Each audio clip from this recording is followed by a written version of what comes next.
Crusaders of the Great White North, cranking tails while the thunder pours forth. From the base to the shelf, we raise our horns, Canadian hearts. Actually sworn, fire it up, fire it up.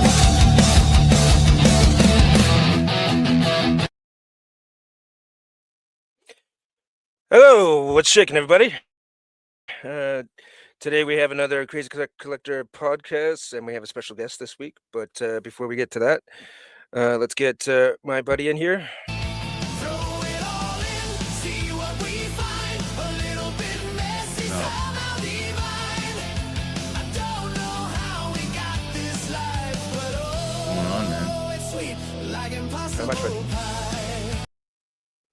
Yeah, I not much, buddy. What's can't going hear- on? I can't hear. Oh, okay, I was playing. I gotta fix my my settings somehow. I can't hear the music. Oh, that's too bad. I had a new intro song for you, but that's okay. But let's get our guest in here. Let's not wait. Yeah, get him in add here. him to the stage. All right.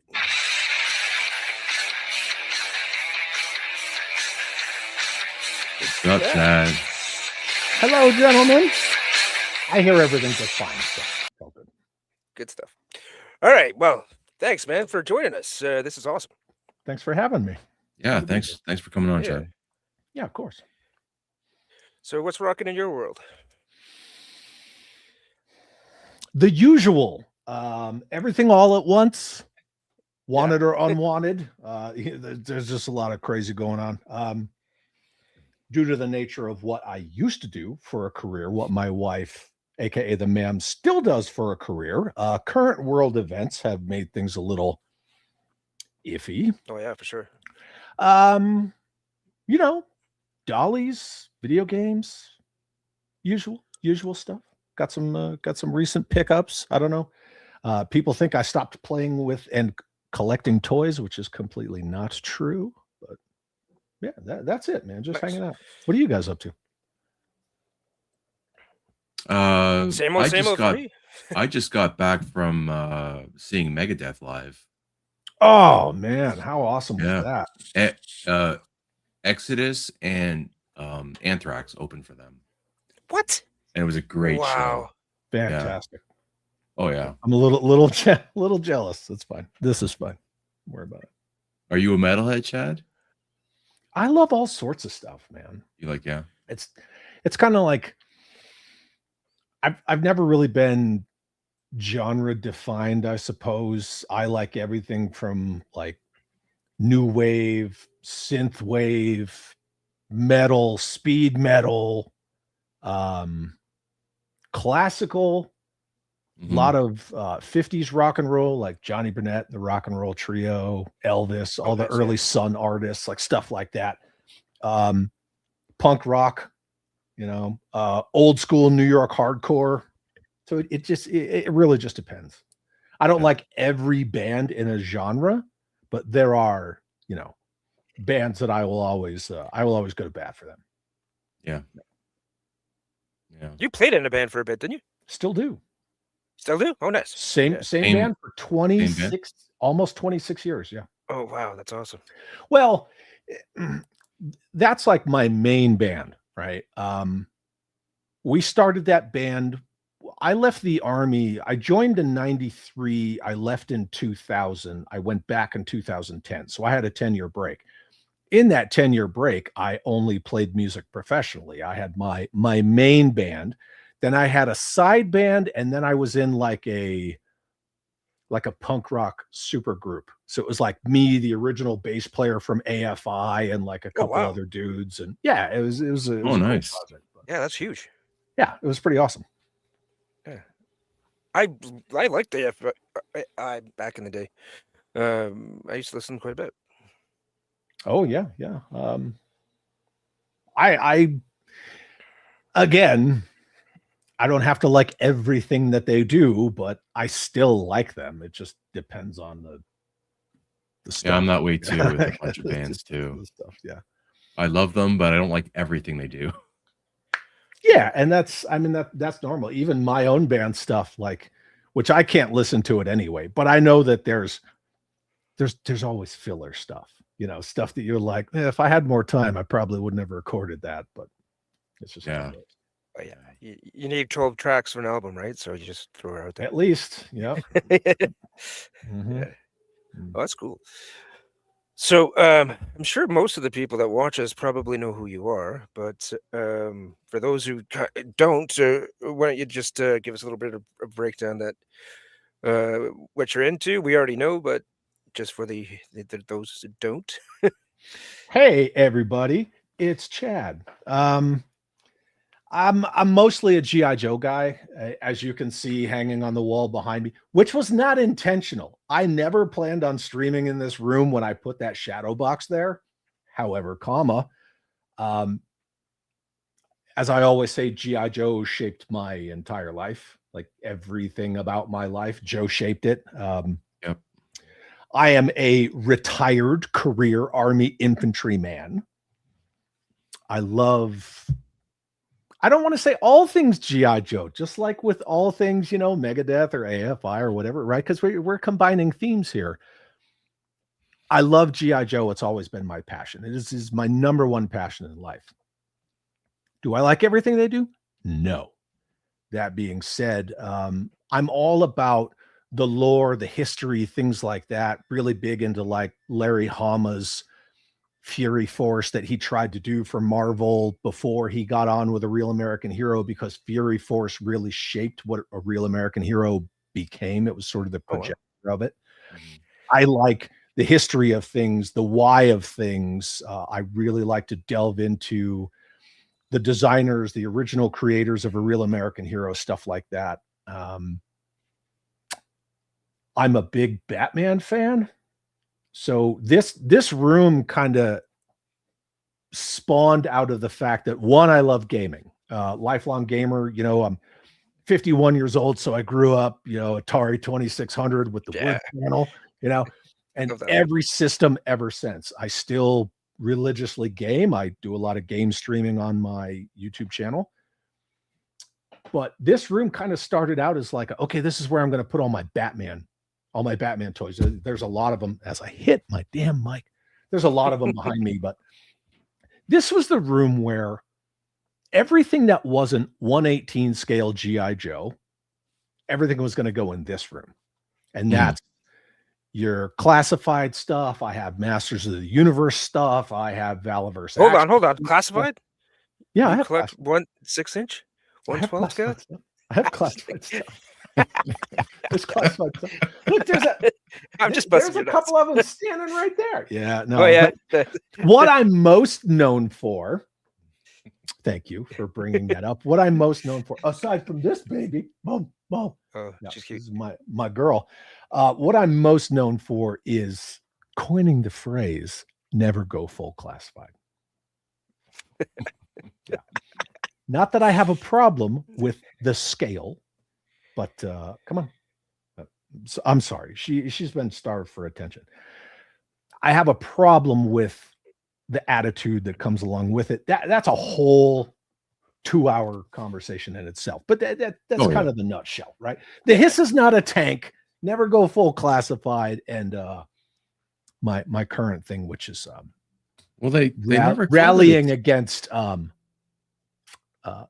toy activism.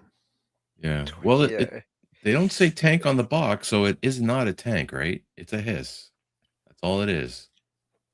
That all started with the writers at Marvel Productions Sunbow, where General Hawk in season 2, episode 1, Arise Serpentor Arise, where he says, why are they using stuns?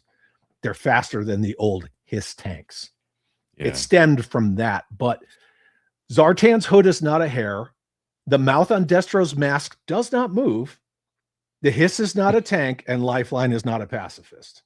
Just because Sunbow said it doesn't mean it's accurate. Yeah. Did they say it was hair? No, but if you notice, like, there's a lot of times in the animation where it moves like hair and he pushes it out of the way and stuff. Like they animated it like hair.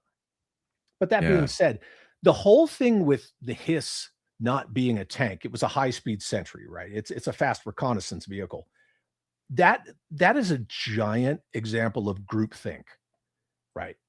Hawk said it, and then you would see it here and there. Like even the Hiss 3, it doesn't say tank, but it starts slowly creeping its way in the further away from the original Real American Hero guys that G.I. Joe got. And now it's just widely considered Hiss tank, but it's not. So I never can't called it a point that tank. out because people get mad.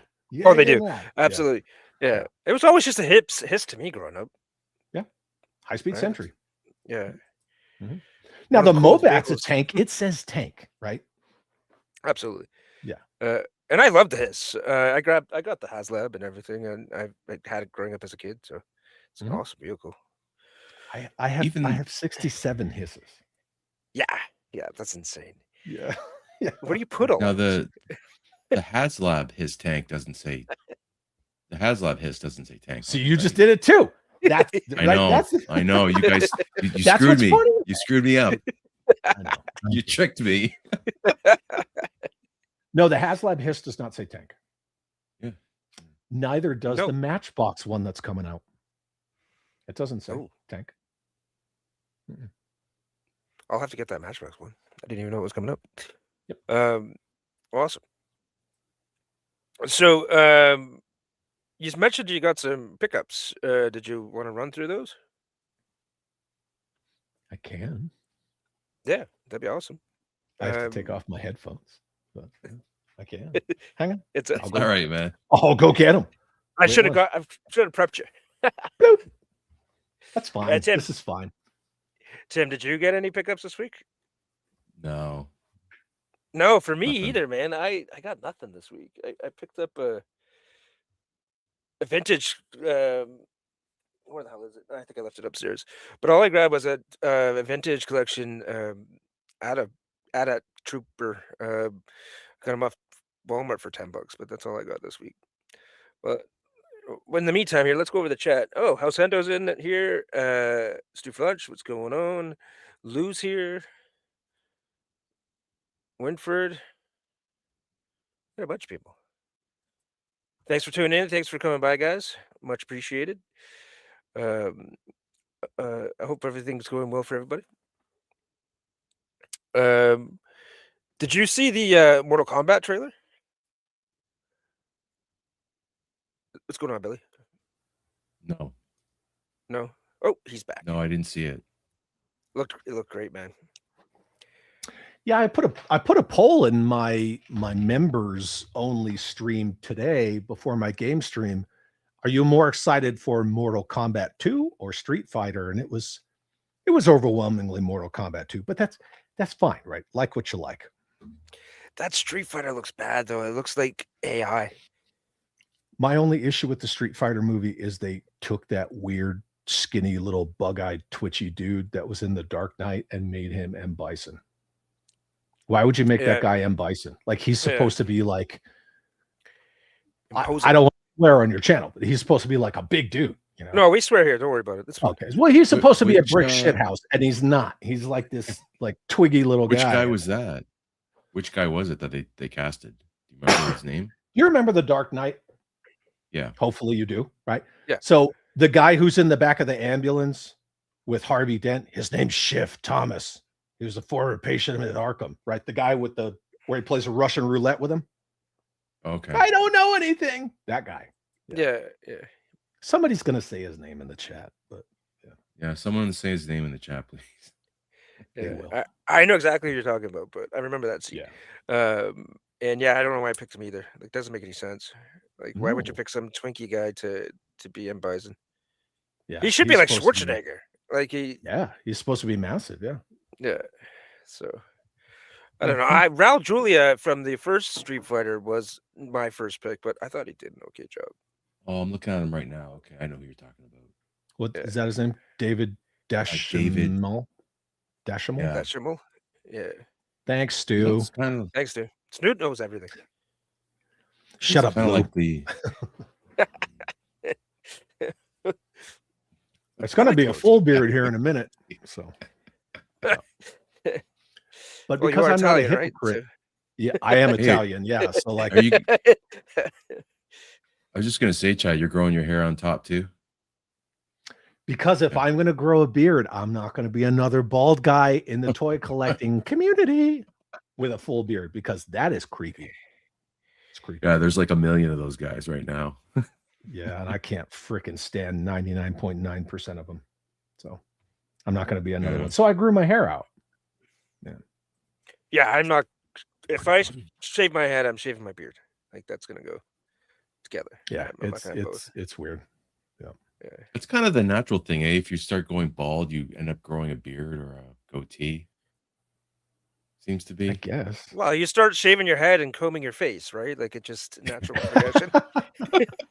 Like, And then pretty soon, when we're all old, we'll be combing our eyebrows. honestly, Yeah. or ear hair. Oh God. Yeah, I don't know. I mean, the facial hair is, I don't really think it's a point of conversation. It's just people are used to seeing me one way, right? Yeah, nobody likes change, right? Everybody wants. Stop changing. Yeah. They want their mind's eye image of everything. So don't fuck with Yeah, that. yeah. But the weird thing is like I always shatter everyone's that whole illusion when I see people at cons, like face to face up close. One, no one realizes how big I am. Two, even though I say it fairly regularly, I wear glasses, but not when I'm 2 feet from a freaking screen. Yeah. Right. So if people see me at cons and I'm wearing my glasses, even though I'm wearing this hat that is on every single one of my streams is like my hat, right? Glasses, and I'm really big, people don't put two and two together. So it's a Clark Kent proof. It is Clark Kent, 100%. Yeah, I just put my glasses on and I'm all unassuming. Yeah. That's awesome. Yeah. Hendo says, evil Chad. The goatees that tell. Evil Chad. Yeah. Look, I'm just saying, I spent my entire life not being able to grow facial hair. My wife likes it. I'm just I'm gonna try it on for size. It's fine. So, yeah. I can't get past the itch. Yeah. 2 weeks. Oh, geez. That's 2 weeks. I can't get past the itchy stage. And if I grow any facial hair, my wife won't kiss me. So I've had a beard since 2002. There you go. Before they were trendy. Oh, well then. Oh, okay. Yeah. Are we gatekeeping stuff? Let's go. Okay. No, I was a big Jim Morrison fan. So at that time, I grew my beard out, had shaggy hair just like him, and I just was really into him. And I don't know, kind of morphed into him like a crazy person. But at that time, nobody had beards. Everybody had the pseudo chin beard and the long sideburns and all that. Yeah, yeah. Yeah. And then I grew the whole beard out, and then within a few years, it seemed like everybody had one. I'm like, what the fuck? I know I'm not that cool. I didn't fucking start that trend, but no. Yeah, there's something about and it's not that I'm bagging on it, because why would I be trying to grow a full beard if I'm going to bag on it? But I don't know what it is about people with beards in toy collecting. Oh, it's very common. Yeah. It's like your status symbol. It's like you can't be a toy collector if you don't have one nowadays. But it's ridiculous. Well, I'm not growing one, so don't worry about me. Good for you. Never change. Tim, you look great. You don't need one. I honestly have mine because I have a big double chin and it hides it. So yeah, exactly that. You just gotta push it out, man. It's fine. Just push it out. But yeah. K-Town, what's up, dude? What's going on, buddy? Wow. 18 viewers. I think that's the most we've ever had. Oh, geez. That's amazing. I think that's awesome. That's very cool. Yeah. That's amazing. Well, thanks, man. People are like, so, wait, Chad's going on a Dolly stream? What? What? It's been years.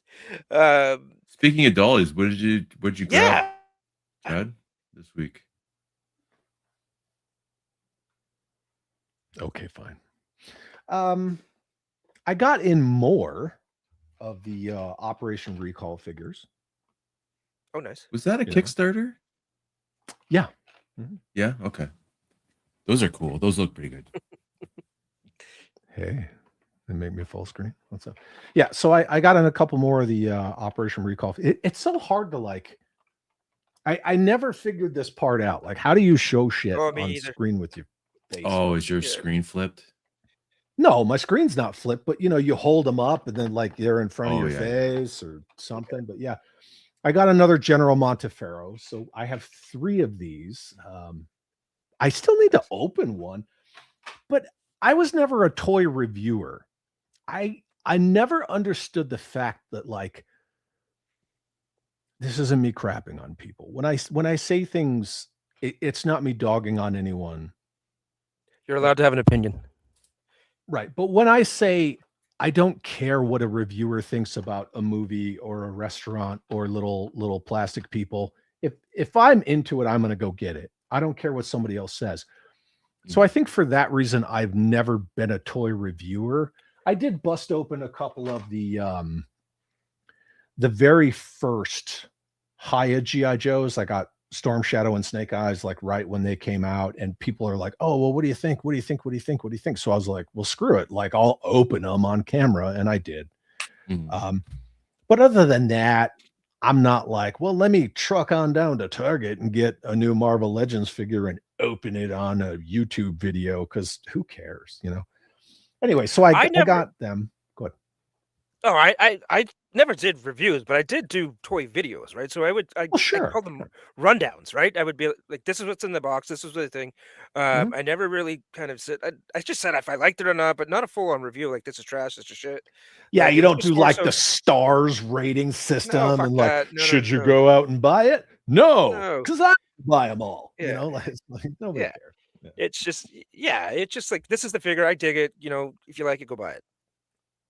That's it. Right? That's 'Cause that's all I always been want. one of my things. Like what you like. It doesn't matter what it is. Yeah. Rock Lords, My Yeah. Little Ponies, GoBots. If you like it, just go get it, man. Action Joe what I Figs, what's do. up, dude? Good to see you. What's going on? Because I have a bunch of them. There's 2 of them right there.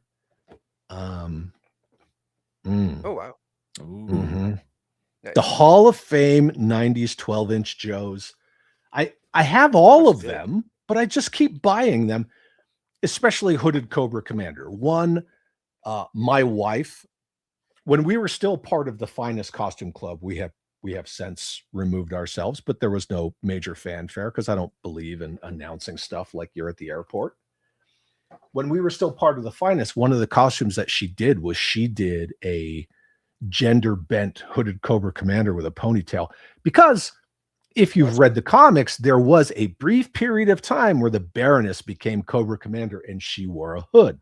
And since my wife mains as the Baroness, we were like, oh, then we're going to do that little freaking Easter egg from the comics. So That's cool. plus all that bullshit around, they don't want to do Hooded Cobra Commander, but they'll do Baron Zemo and blah, blah, blah, blah, blah, blah. So if it's Hooded Cobra Commander, I always, if it's Hooded Cobra Commander, I will always buy it. Always.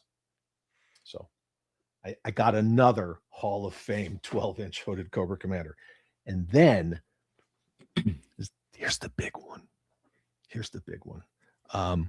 I pre-ordered this from Bombees, and it is this freaking Oh shit! thing. Wow, Wow. that's awesome. I did not. Can you hear me? I'm far away from the mic because this box Yes, is we can huge. hear you.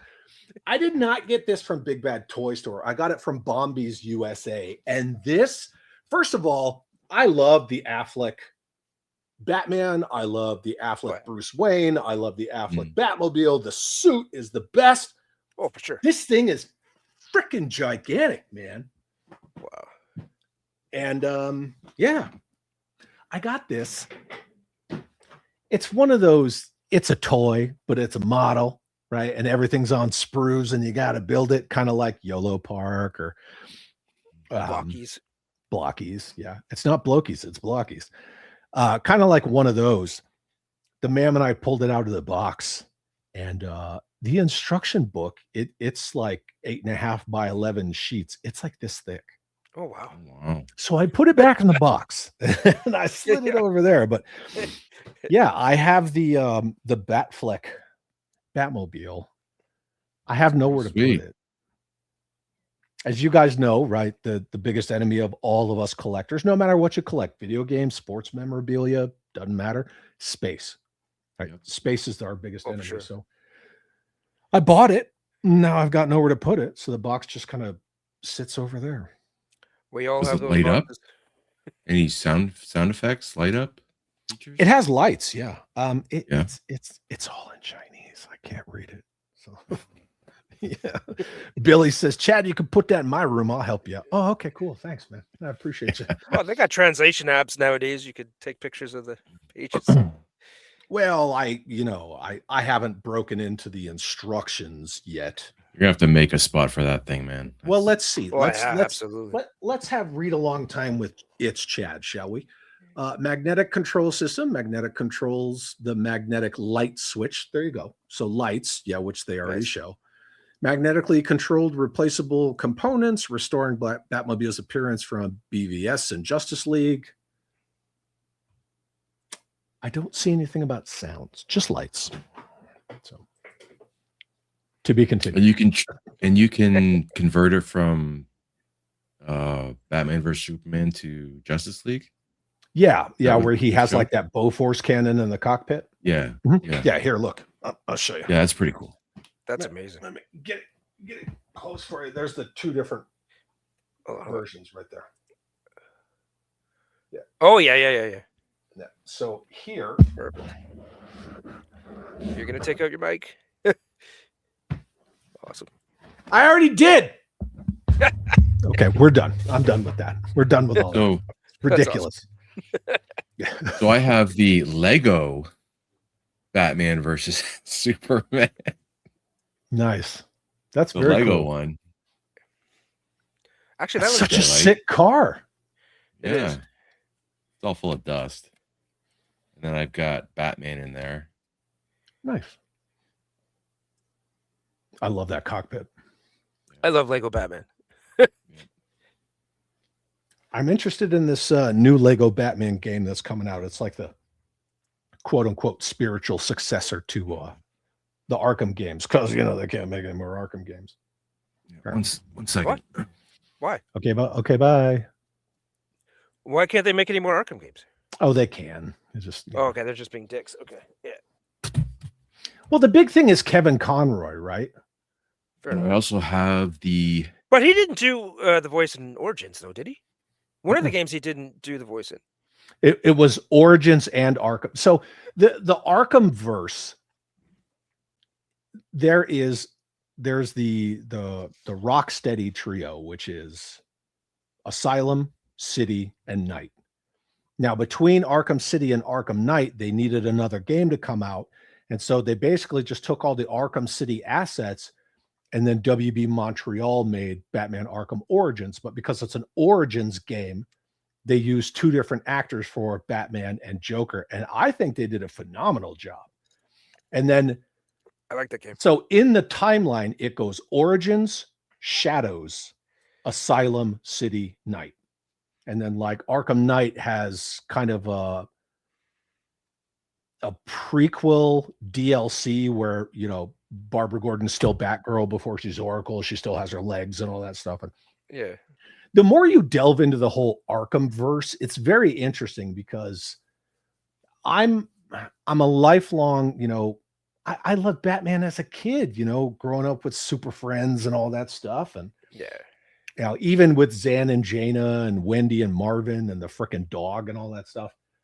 But if it's Nightfall, anything Nightfall or Arkham, I'm all over it. I've got, all the DC Direct, DC Collectibles, McFarlane, every type of figure represented in those two iterations of Batman. I've got them. But yeah, the Arkham verse is really interesting because the Long Halloween takes place in the Arkham verse, but it's a little bit different. Nightfall takes place in the Arkham verse, but it's a little bit different because there was no Jean-Paul Valley Azrael. So there wasn't all the weird like Order of St. Dumas conditioning and the big crazy suit. It was just like Dick Grayson took over as Batman while he healed. And Yeah. Well, and Hush too, to a certain extent, with Night, right? Yep. So- Well, Hush. Yeah, he's first in City. He's one of the side missions, and then they just kind of like they cut a lot of stuff short with Arkham Knight, and they got rid of Paul Dini, and you can really tell because Oh, yeah. the writing for Arkham Knight is very subpar. So Yeah. That's like the gameplay, weakest of the games, phenomenal. right? Yeah, the story sucks, but Yeah. gameplay's great except for like the forced Batmobile stuff. Oh, that stuff used to drive me crazy. But the whole, Jason Todd is the Arkham Knight, like who didn't see that coming, because Jason Todd was Yeah. never mentioned once until that game. And, Yeah. but again, no Paul Dini. So you get what you Did you pay get for. the LPZZ Batman from Arkham? See, I don't like the Arkham Knight. Oh, okay. Origins is my favorite suit. Yes. Yeah, Yeah. I can see that. Now It's more traditional. I did pre-order that 112 scale Origins Batman from In art. In art. in art. Yeah. I ordered that one too. You got the Hot Toys too, right? Right, Chad? Mm-mm. Oh, you didn't order the Hot Toys? I have one? nothing Hot Toys. No. No, me either. Oh, okay. I couldn't go down that rabbit hole. Mm-mm. I would be broke. Me and the whole Hot Toys, yeah. Like I did, and then I backed out, and yeah, just because I don't have anything Hot Toys. So I have like one Mezco figure, and it's the Mezco 112 Destro, and that's because Yojo Jerk sent it to me as a gift. It's a good figure though. Yeah, it's a good figure, but I just it's not your cup of tea. Go ahead, Subo. No, finish up. Oh, I was just gonna say, I just to finish up on the Batman vs Superman. I have the Jada Toys 1/24 scale. Awesome. Batmobile. Yeah, that looks good. This was a model kit. Yeah, and I like the design. It's pretty cool. It's such a rad car. Yeah, it is. It didn't take as long as the tumbler to grow on me, so. Same. I try to not be a creature of first impressions, even though most of us are, right? That's why they say, you never get a second chance to make a first impression. Yeah. The first time I saw the tumbler, I was out. Yeah. I was 100% out. I was like, no, absolutely not. It looks like a F-117 with freaking tractor tires on it. Yeah. But when I saw the movie and the way that it plays out, once you see that thing in motion, it's a gorgeous vehicle. All that stuff really works on it. And I was like, okay, like now I'm sold. But the first image that I remember Chris Nolan showing of it was like, oh God. Conversely, the first time I saw that black and white shot of Affleck in the suit, like a tank with that sleek Batmobile behind him. Oh man, I was like, yes. So, you never know. The Tumbler is not a pretty vehicle, but like you said, when you watch it perform in the movie, what it can do, you start pure you start utilitarian to that vehicle, right? Yeah, the way that it can jump like that, just that unique sound of those four rear tires like chirping across the road. It's a very powerful vehicle, and because Nolan needed everything real world, which I have my issues with Christopher Nolan, because to me, he's the main reason why we never got a DC cinematic universe back when we could have, with Brandon Routh's Superman and things like that, because everything had to be real world. No Mr. Freeze, no Clayface, no this, no that, no aliens, no Kryptonians, nothing. Just a dude in a suit in Chicago. Yeah. I do as much as I like his stuff. Go ahead. I was just gonna say I love the Bat Pod too. Mm-hmm. Yeah, the way that it comes out of it. Yeah. Oh yeah, that was pretty cool. Yeah. Yeah. Mm-hmm. I don't know. I Those think movies Mr. are Freeze good. could fit in that universe, right? Mr. Freeze could do it. You could do a Mr. Freeze. You think? I don't know. I don't think he works. Apparently, Giancarlo Esposito is going to be Freeze in this new Battinson, sparkly Batman, weird little emo kid taking testosterone or whatever he's doing. I don't. I guess everybody's going to be in it, right? So they're saying that the Phantasm's going to be in it. So Andrea Beaumont's supposed to be in it. Robin's supposed to be in it, Mr. Freeze is supposed to be in it, and the Joker. And I'm like, no, there's no way. There's no way that's going to happen. That's way too much. I can't do the Matt Reeves Pattinson Batman at all. 100%. No. I I watched the movie once. One yet. Oh God. Have you seen the movie Seven with Brad Pitt and Morgan Freeman? It's pretty much it. Yeah, I've Okay. seen it. It's almost an exact ripoff of Seven. Yeah. Oh, is it? I will say though, but again, that's my opinion. The Penguin series is pretty good. Yes. I did watch it, and I haven't seen it yet. it's so far removed from Pattinson Batman. It's just a good TV show. I liked it as well. I was kind of waiting for. It felt like they were building up to where his mom was going to explain to him how important the Cobblepots were to Gotham. Because if you know the history of Batman and Gotham City, right? It's the Elliots, the Waynes, the Arkhams, the Cobblepots, like the founding families of Gotham. And it was very much like Colin Farrell's Penguin isn't really the Penguin that he's going to become. But you see where he's starting to jockey all of that. I was waiting for him to find out all that stuff about, the Cobblepots and the Waynes, and Might be season 2. Maybe it's a good show. I liked it. So it's hard to believe it came from that movie, though, right? Like it's just so different. He was the best part of that movie, in my opinion. Again, I'm going to stop saying that, right? But he was the best part of that movie. Yeah. I haven't seen the movie or the show yet, so I'd like to see watch the show. The show's good. You can totally watch the show without seeing the movie. True, for sure. Yeah, right. They don't go hand in hand. Did you guys watch Gotham? Did you guys like that show when it was on? I liked it, but I didn't like it. It was the only Batman going on, so that's why I liked it. So I tuned in. And why are all of his rogues in there with no Batman? Yeah. Batman and his rogues gallery is very much a hand in hand, just like Gordon explains at the beginning of Batman Begins. What about escalation, right? You're jumping off of rooftops, you're wearing a mask. Take this guy, for instance, right? Like they are very much an acceleration of what he did when he first started his war on crime against organized crime. And they even touch on it, Batman Year One touches on it. A lot of the other comic books, they are a direct result of him, just as much as he's a direct result of the city and the mob. So it's kind of like one leads to another. It's causality.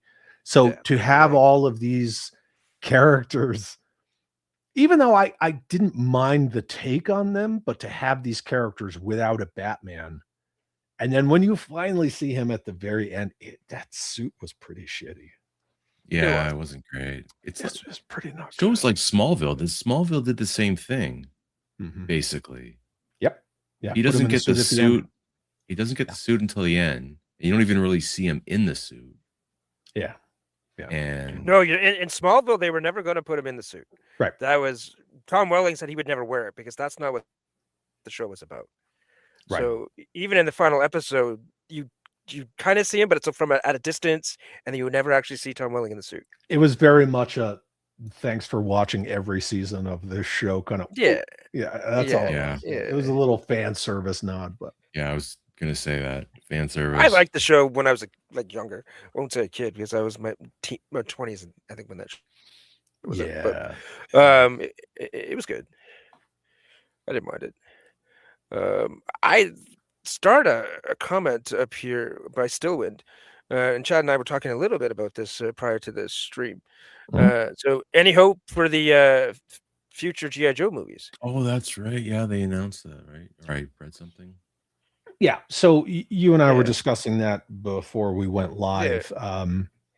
What I do with my channel members is whenever I record a video, I do it on a members only stream so they can watch me record it live. And then they crack me up and I'm like, man, I got to edit that shit out. But it's fun. It's something I enjoy doing for my channel members and with my channel members. But what I'm getting at is I recorded reading the article from the Hollywood Reporter, my thoughts on it, read some of the comments from my chat. Danny McBride writing a G.I. Joe? Come on. He's writing it? He's writing a one of comedy them. guy. So there's 2 scripts being written. One by Max Landis, John Landis' son, and one by Danny McBride. And in the article, they said they don't know if it's going to be which script gets picked or if they're going to kind of put elements of both of them together. And either way, that just seems not good. And I love Danny McBride. Hope I would Yeah, he's hilarious. The only hope I would have for a Danny McBride G.I. Joe movie is if he was in charge of writing the Dreadnoks, because he might be able to pull some quirky and fun with that. But outside of that, no, forget about it. Like, it's just not. I just don't see him pulling it off. And here's the thing: I 100% agree with that take. If he wrote just like the ridiculous dialogue of the Dreadnoks, but then we're making the cake. How many layers of other characters, character development, writing, setup, all this stuff do you have to go through before you even get to the Dreadnoks? Unless you start it with the Dreadnoks, which, I mean, you could do that too. I think a lot of it really goes back to, one, do Paramount and Hasbro, the current people that run both, do they know enough about G.I. Joe to do it well? 2, anything Lorenzo Di Bonaventura touches in regard to Transformers and Joe, it's all diminishing returns. And that last G.I. Joe movie was so bad, they should have never even put it out. They should have taken the tax write-off or just never greenlit that shit to begin with. How many more misses can either of those franchises handle? Everything Transformers has been diminishing returns ever since the first one. Ever since the first one. Everybody wants the Dinobots. They want the Dinobots so bad when you finally see them and you see Grimlock and you're just like, it's just a T-Rex that he rides. And, when you see Devastator, you're like, oh my God, it's got truck nuts. Oh, that was disappointing. And then just 2 rando Autobots take out Devastator. Come on, man. Every time they put in something that everybody's like, yes, we're finally going to get to see this. Let down. The Beast Wars, like Optimus Primus and all that stuff. Oh, fucking terrible. I didn't even watch that. I just saw it and I was out. Yeah. I got to say, the end of Rise of the Beasts, when that Noah Diaz character is sitting down at his job interview. Who's that actor? I want to say it's Michael Bell or something like that. He's sitting down with him, and the guy is explaining to him what G.I. Joe is as an organization. That was very well written. That gave me high hopes for something moving forward. And then any hopes of a G.I. Joe Transformers crossover movie is just smoke. It just went away. And then the director, Stephen Capel Jr., he had that infamous incident with Lorenzo Di Bonaventura where Di Bonaventura was yelling all these racial things at him, and it turned into a whole deal. So I just take the Energon books and then just make. We're going to do an animated series with the Energon story. I'm aware. Yeah, I knew about that leak. Yeah, I knew about that leak. Like everybody else read it before San Diego Comic-Con last year. And when I got to the panel, I had my interview with Robert Kirkman. Now, it was a roundtable interview. It wasn't a one-on-one. But I got into that roundtable interview with Robert Kirkman, and he freaking denied it, bold-faced, which I understand how, corporations are going to incorporate. That's like J.J. Abrams, like, no, he's not Spock. Come on, Benedict Cumberbatch isn't Spock. Wink, wink. It's the same thing. I understand, but we all knew that Energon animated series was coming. And look, with what they did with Invincible and even The Walking Dead in live action, like I'm all for it. Like, let's do it. But the problem is that Paramount and Hasbro have a problem with not being able to see the forest for the trees and course correct things. They can't get tones right. They can't get characters, backstories, motivations. I'm not even so concerned about the aesthetics. Like, I didn't have a problem with The Rock as Roadblock. I didn't have a problem with that at all. But you kill off Duke because Channing Tatum was such a huge G.I. Joe fan and he was contractually obligated to be in the first one. Even he knew that movie was written like shit. Like, why is Cobra Commander Baroness's brother? Why was Baroness, many forced things. Duke's fiance, and she was blonde and now she's brunette because blondes have more fun? And why am I a captain instead of a first sergeant? Like, Duke was always the first sergeant, but even Channing Tatum knew all of that stuff. And like, why did you make Marlon Wayne's Ripcord of all characters? Ripcord's not a pilot. You could have made him like something else, but Ripcord? So they don't understand Joe, and they don't know how to fix stuff. Now, the guy who directed G.I. Joe Retaliation, he at least tried to kind of steer that shit back in the right direction. When Storm Shadow comes back, after you see him die in the first one, he's just back. And that's the stuff that they would do in the animated series with, a lot of these IPs. Like, oh yeah, last episode you were all jacked up. Here you are. And that was fine. Like, Retaliation was going in the right direction. It made more money than Rise of Cobra. They were going in the correct direction. But then G.I. Joe 3 died for a lot of reasons. Some of them good, because Mark Webber, who worked on G.I. Joe and then worked with Bobby over at Valaverse, and Daryl DePriest were in the room when they were having the conversation about, first they were there for Lorenzo Di Bonaventura's go off about Hooded Cobra Commander. Oh, fuck. Their whole plan for G.I. Joe 3, they were going to bring in the Crimson Guard, Tomax and Zaymot. They were going to get rid of Cobra Commander within the first 5 minutes of the movie in a coup. And they were like, no, you cannot do that. And the writers were like, who's that talking? Blah, blah, blah, blah, blah, blah. So it's probably good that movie fell apart. But yeah, and then the flip side of that is, how much does Hasbro honestly care? The current people at Hasbro, there's no more Hassenfelds left.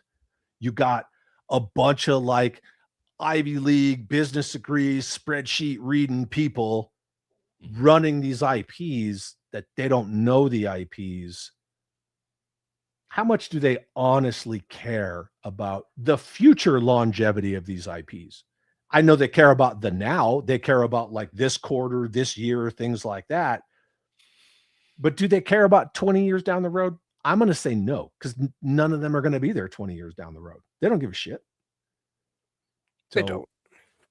Yeah. Where is the long-term health of these IPs? That's like, to me, that is my entire driving force of like being the type of fan, I guess, that I am. I don't care if they want to put out 6-inch Joe, right? But don't just put out 6-inch Joe, and don't give your 1/18 scale Joe to Haya, who they can't distribute them in the United States anyway. You got to go through these people and through those people, and you order it, and maybe you get it in a year, maybe you don't. They're not on shelves. They're not on pegs. Kids don't see them.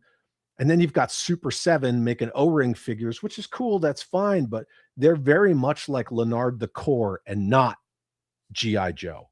They have the big barrel chest, real skinny, like legs. No neck articulation. Yeah, no deep. Yeah, what? Where the hell's the ball joint in the neck? Yeah, like it's horrible. Yeah, I did buy some of them. I bought the Subventor. They can do it. Two lines with Black Series with Star Wars and the Vintage Collection, which are both pretty successful. That's my beat. And they're still like Vintage Collection is still going. They're still making vehicles for it. They're still making figures for it. Why can't they do it with G.I. Joe? They Pursuit of Cobra, they just kind of like, that was a great line, and then after that kind of just died. And then they tried the reboot with the Walmart figures, which they didn't even do. Retro, which they shouldn't have called it retro, because everybody was waiting for O-rings. They screwed that line before it even started. And then there were a ton of other missteps with that line that I could just poke holes in that all day. The problem is Hasbro is more worried about licensed IPs and partner brands. So they pay $500 million to license Star Wars from Disney. I think a lot of that is when when Star Wars kind of died and Kenner stopped paying the royalties, and then they lost the rights to make the toys. As soon as Lucas was like, oh, we're going to come out with special editions, and then I got a new movie coming out in 1999 for a whole new trilogy, and then Kenner was like, Hasbro at the time, they were like, yeah, let's do it. Oh, wait, we lost that, right? So then when it came back around to renegotiate, they did not get as sweet of a deal as they had beforehand. So I think now they're just like still paying that $500 million because they're like, oh, something's going to hit, something's going to hit, something's going to hit. When meanwhile, in the background, you got Ryan Johnson, Kathleen Kennedy, all these people working against the health of Star Wars. And that's, as a Joe fan, right? I'm kind of looking at it from the outside in. I don't want to see happen to G.I. Joe what happened to Star Wars, because it's mismanagement left and right. It's this whole like, oh, they'll just buy it. That's how Hasbro sees Star Wars. That's how Lucasfilm always saw Star Wars post George Lucas. That's how Disney saw Star Wars. Like, too big to fail. They'll just buy it. Yeah. Same thing with Joe. Hasbro's like, whatever. They'll just buy it. The Walmart Retro line, they put version 2 Snake Eyes, who came in that 50th anniversary 2-pack with Storm Shadow. They put version 2 Snake Eyes on a version 1 Snake Eyes card, and they're like, they'll just buy it. Whatever. They'll just buy it. They don't give a shit. They don't. And the problem with Star Wars, spending that $500 million, they have to put out as many products as possible just to recoup that money before they even see profit. But with Joe, they own Joe. They could do their own retro O-rings for Joe. They could do their own vintage collection style or your modern 4-inch construction figures and do the 6-inch stuff all in-house without Super 7, without Haya, without anybody else. But they're so busy chasing Star Wars and Marvel that, once again, Joe is their redheaded stepchild. And they've always treated G.I. Joe with that disrespect. And it sucks because ever since Steven Hassenfeld died, Joe's just been nope. Because when Alan Hassenfeld got in there and they hired Ginger Kent, well, she didn't get hired. She came over with the Kenner Tonka Kellogg's acquisition in 91. And she got in Alan Hassenfeld's ear and started saying, I think Real American Hero's done. I think Real American Hero's done. Even though the second year of that 14-year run was 1993. Second only to 1986. But she got Alan Hassenfeld to kill a Real American Hero and kill Sergeant Savage at the same time, because they were both Kirk Bazigian's brands and all that stuff. And Sergeant Savage was part of a Real American Hero, know it or not. And then she gets her buddies back in Cincinnati to be handed G.I. Joe, and we got G.I. Joe Extreme, which lasted 2 years, lost a shitload of money. It was terrible. And then in 1997, what do you see? The Real American Hero collection, right back at Hasbro again. But it's just, they don't know how to manage their own shit. So, well, it's because they can't afford it. To your point, right? They spend all that money on the Disney IP, and it has to succeed. It has to make money, because if they don't, they're fucked. Yeah. Right. So they just shit the bed with their G.I. Joe shit. But that's how it always was. Once they got Star Wars back with Power of the Force 2, they were like, come here, G.I. Joe. Yeah. There's so much potential there with the new generation, right? They could have done an animated streaming on Netflix, wherever it is, and brought back that love with the kids, video games, like movies. Like, they could have just went all out. And tried to capture their own audience and have an IP, because Star Wars is shit in the bed. Like, why did they renew that license back? What was it, a year and a half ago? Yeah. Yep. Right. They should have just said, "Fuck it, we're going hams on G.I. Joe, and that's good. Where it's going to be our bread and butter. We don't have to pay royalty rights on this shit. Let's just make her go." G.I. Joe makes money. It makes money. The thing is, they're not pumping out. They're not pumping out the products, the characters. You don't have the availability because, again, they got to pump out all the Star Wars and Marvel stuff. So it's just like, we'll still put out Joe. One wave might be 3 figures, might be 5. Who knows? Stand by, and then every vehicle's a HasLab. The whole thing with the Snowcat being a HasLab. Fuck. The Snowcat and the Thunder Machine were going to be that $150 to $200 price point where they have nothing, right? That was going to solidify that price point. And then, you know, the HasLab was going to be something else. It was probably going to be the Havoc. And then as soon as I saw the Snowcat hit that last focus group and the whale was no longer on there, I was like, yep, it's Snowcat. They freaking boned that price point. I didn't buy it. I backed all the HasLabs up until then. I didn't buy that one. No, I haven't backed a single one. Hey, Mattel's doing it with He-Man, right? Mattel owns He-Man, right? Yep. They own Masters of the Universe. Mm-hmm. They got a movie coming out. They've got toys coming out. They own two separate animated series that they had. Yeah. Right. They had the one for kids, and then they had the one that was like the spiritual continuation of the Lou Scheimer Filmation stuff. And look, Kenzo's Creations, I love him. I love Kenzo very much. He is like diehard Motu guy. I've had him on my channel. I've been on his channel. I am so jealous of Motu because you look at a line.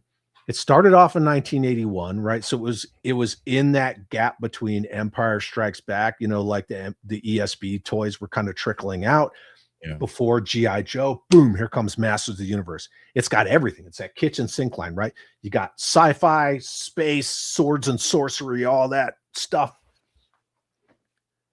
But then by 1987, it dies this dramatic and very public. Yeah, it dies a dramatic and very public death. Gone, bankrupt, boom. No more Masters of the Universe.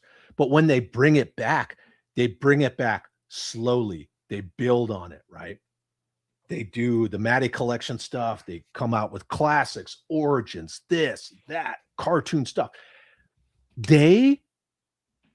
When Hasbro's over here like, oh no, we can't. No, we can't give you play sets. We can't even give you Battlefield accessories in 1/12 scale. What do you want? You want a Checkpoint Alpha? No, we can't do that. Mattel's over here like, oh, what do you want? You want a new Castle Grayskull? You want a new Snake Mountain? They put out a new Eternia. That would be the equivalent of Hasbro coming out tomorrow and going, hey, we're redesigning and re-releasing the frickin' Defiant. Could you imagine? Hasbro would never do that. They would never do it. No. But Mattel's like, oh no, you want a new Eternia? We got you. Yeah. And again, right? I know that businesses have to make decisions for the businesses, but Joe is the IP that kept Hasbro's lights on numerous times, kept them from going under, put all their kids through college, all that stuff. Like, just give the brand the love it deserves. Like, let it grow, right? Water it. Would Hasbro be here if it wasn't? Would Hasbro be here if it wasn't for the '60s G.I. Joe launch? No, no, not at all. No, right? Or 82 that made them absolutely. Yeah. Sure. Or 82. They were closed, absolutely. Yeah, they were closing their doors. If it wasn't for Stephen Hassenfeld, Hungry Hippo let them limp on for another year, and then when Real American Hero hit in '82, that was it. Yeah. It's sad to see the state of affairs of it right now. And you know, I'll give Classified credit. They're good. I buy them. I'm all in on them. But it's just for us. Like, it's for us old dudes that give us the feels, give us when they first tried something and they had the gold armor and all that shit, people are like, fuck that, I want the originals. And now we lost it. Now it's like, we're going to give you this line for the collectors, and we know it's no generation on that. We're not going to stick a lot of time or money into it. So it's just for us old fucks that are going to die in 20 years, and like, it's just not going to be anything. And the thing there's no future. Yeah, exactly like you're saying, but it's just aimless. There's like, we can't complete the original 13 from 1982 because they know once they put out Flash, so many people are going to be like, I'm done. And they're just done with it. So they're like dragging it out. They can't complete any single sub team, but you're getting like Zanya and all these like C tier friggin' dreadnoughts. But it's like, Flash was my very first Joe. My favorite Joe is Lowlight, always will be. Yeah. But Flash has a special place in my heart. They're not doing this stuff on purpose. They are, let me rephrase that. They are purposefully not doing these things because they know, right? Yeah. I get the line that's fine, but like you have these figures that are like retro because they look just like their, 1984, 83, 87, whatever counterpart on a card back. And they call that retro. And then you have this other classified version, or then like the regular mainline classified version will come out first, like with the Cobra Trooper. And then when they put out the retro Cobra Trooper, it's just the same mold as that Cobra Trooper with a different paint scheme. Yeah. And I'm like, do you think people are dumb? Or when they came out with the Televiper and the Cobra Flight Pod, which everybody wants to call it a trouble bubble, that whatever, that's fine. That's just it's a nickname. They painted the arms black and they're like, no, he's wearing Under Armour. And I'm like, look, you guys love to put that stupid rip stop, in every single figure. Yeah. Don't treat people like they're stupid. You intentionally painted those arms for extra heads to charge more. Like, just shut up. It's fine that you're going to do it. Don't treat your customer base like they're dumb. And well, it's the original release of Firefly, right? He was that bomb-proof suit, that thing. Nobody really liked it, right? EOD Firefly. Yeah. Who didn't have camouflage under it because people were cutting that off. Yeah. There was no camo tampo under it. So people were getting the Urban Commando from Valaverse and making their own Firefly. Yeah, I remember. I was there. Yeah. They course corrected well with those early ones. But then they released the retro version in the regular G.I. Joe box and didn't put them on the card. Like, I don't understand that. Like, it's the retro version. Put him on the fucking card. Why is he not on the card? There's a term for that in my neck of the woods. Yeah. If you guys, that's that bullshit. Yeah. 100%. Right? It's fucking ridiculous. I think I don't get it.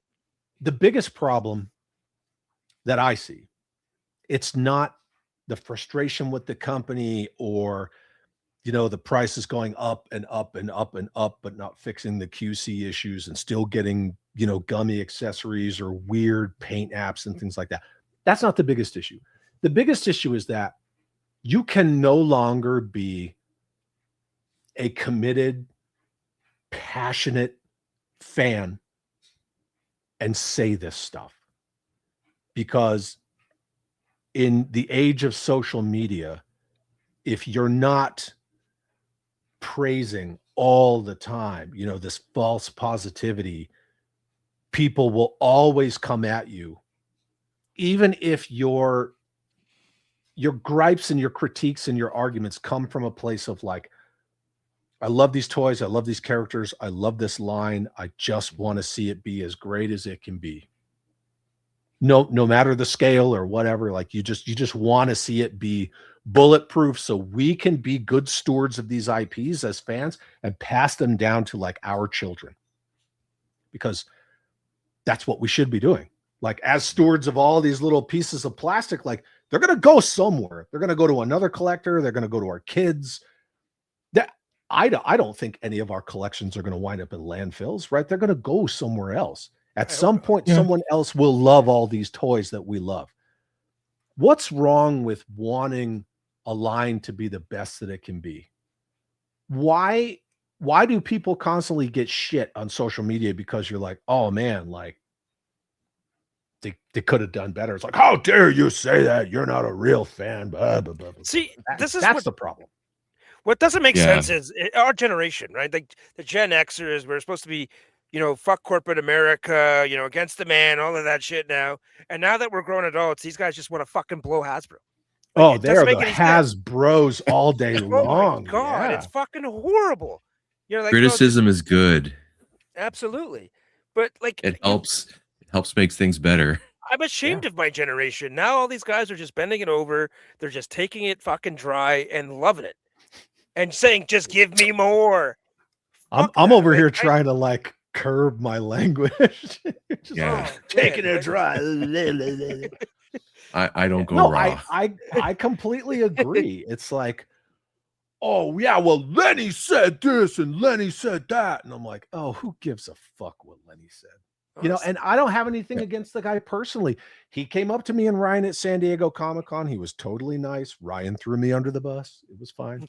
But it doesn't mean that, and I understand that Lenny's shackled too. He can't just do whatever he wants on the line. Like he has bosses. His bosses have bosses. He told us himself. Like, who doesn't know that? It was the same thing when Kirk was in charge, and Kirk bleeds G.I. Joe.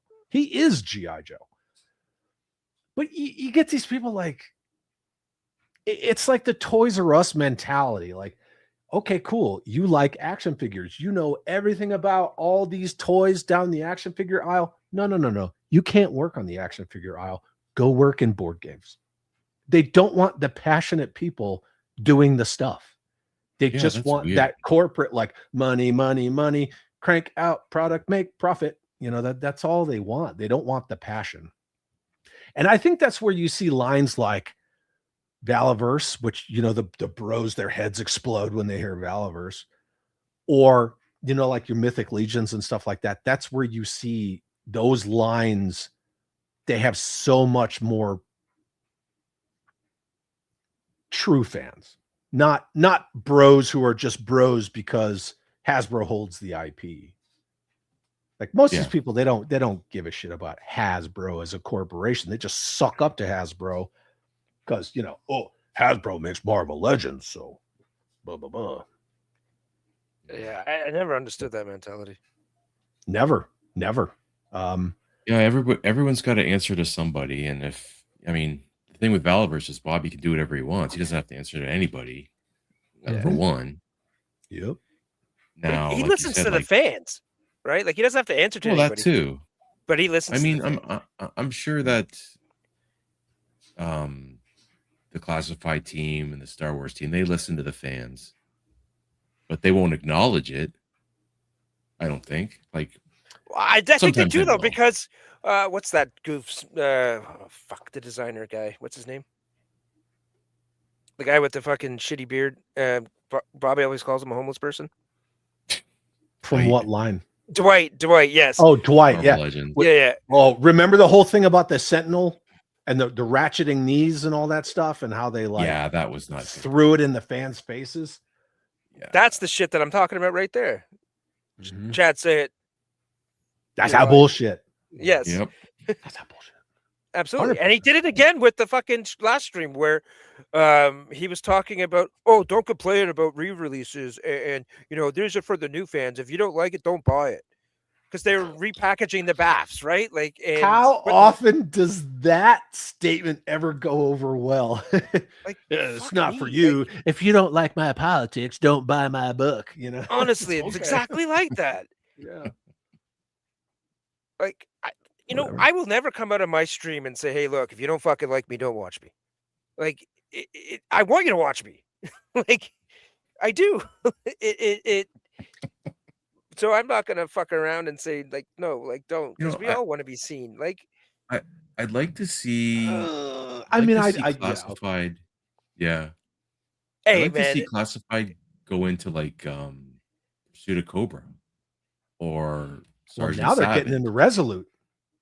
Yeah, Resolute. Yeah, let's. With that Snake Eyes. I don't want to see this 1/12th iteration. It's like the Blob, right? It's formless. Mm-hmm. It's damaging. It's just like, it just does whatever. Make classified. Just make it classified. Sigma 6 is as far away from Resolute as Resolute is from Pursuit of Cobra, as Pursuit of Cobra is from fucking Adventure Team. Yeah. When they came out with A Real American Hero in 1982, nobody sat down and said, Kenner's making a lot of money with Star Wars. Why don't we get Bullet Man and Eagle Eye Joe and make them Star Wars size? They did something new. And I understand that we live in a world now where everything is member berries and nostalgia because it's safe. But classified, it's just robbing the corpse of every other iteration of G.I. Joe. you're going to get Dino Hunters. You're going to get Eco Warriors. We're already seeing the Resolute stuff coming in. The October Guard's coming. Like, I've been saying this for a hot minute, and people, like, they either ignore me or they think I'm crazy, but when have I been wrong? So it's like, like me or don't, I know some people who know some shit. So it is what it is. But it's like with Pursuit of Cobra. They didn't make a Tiger Force Pursuit of Cobra. That's what you're saying, right?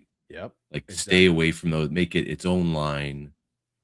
Don't interact with other previous versions. Just make your new version and keep going. Why did you make Tiger Force Bazooka before Red Jersey Bazooka?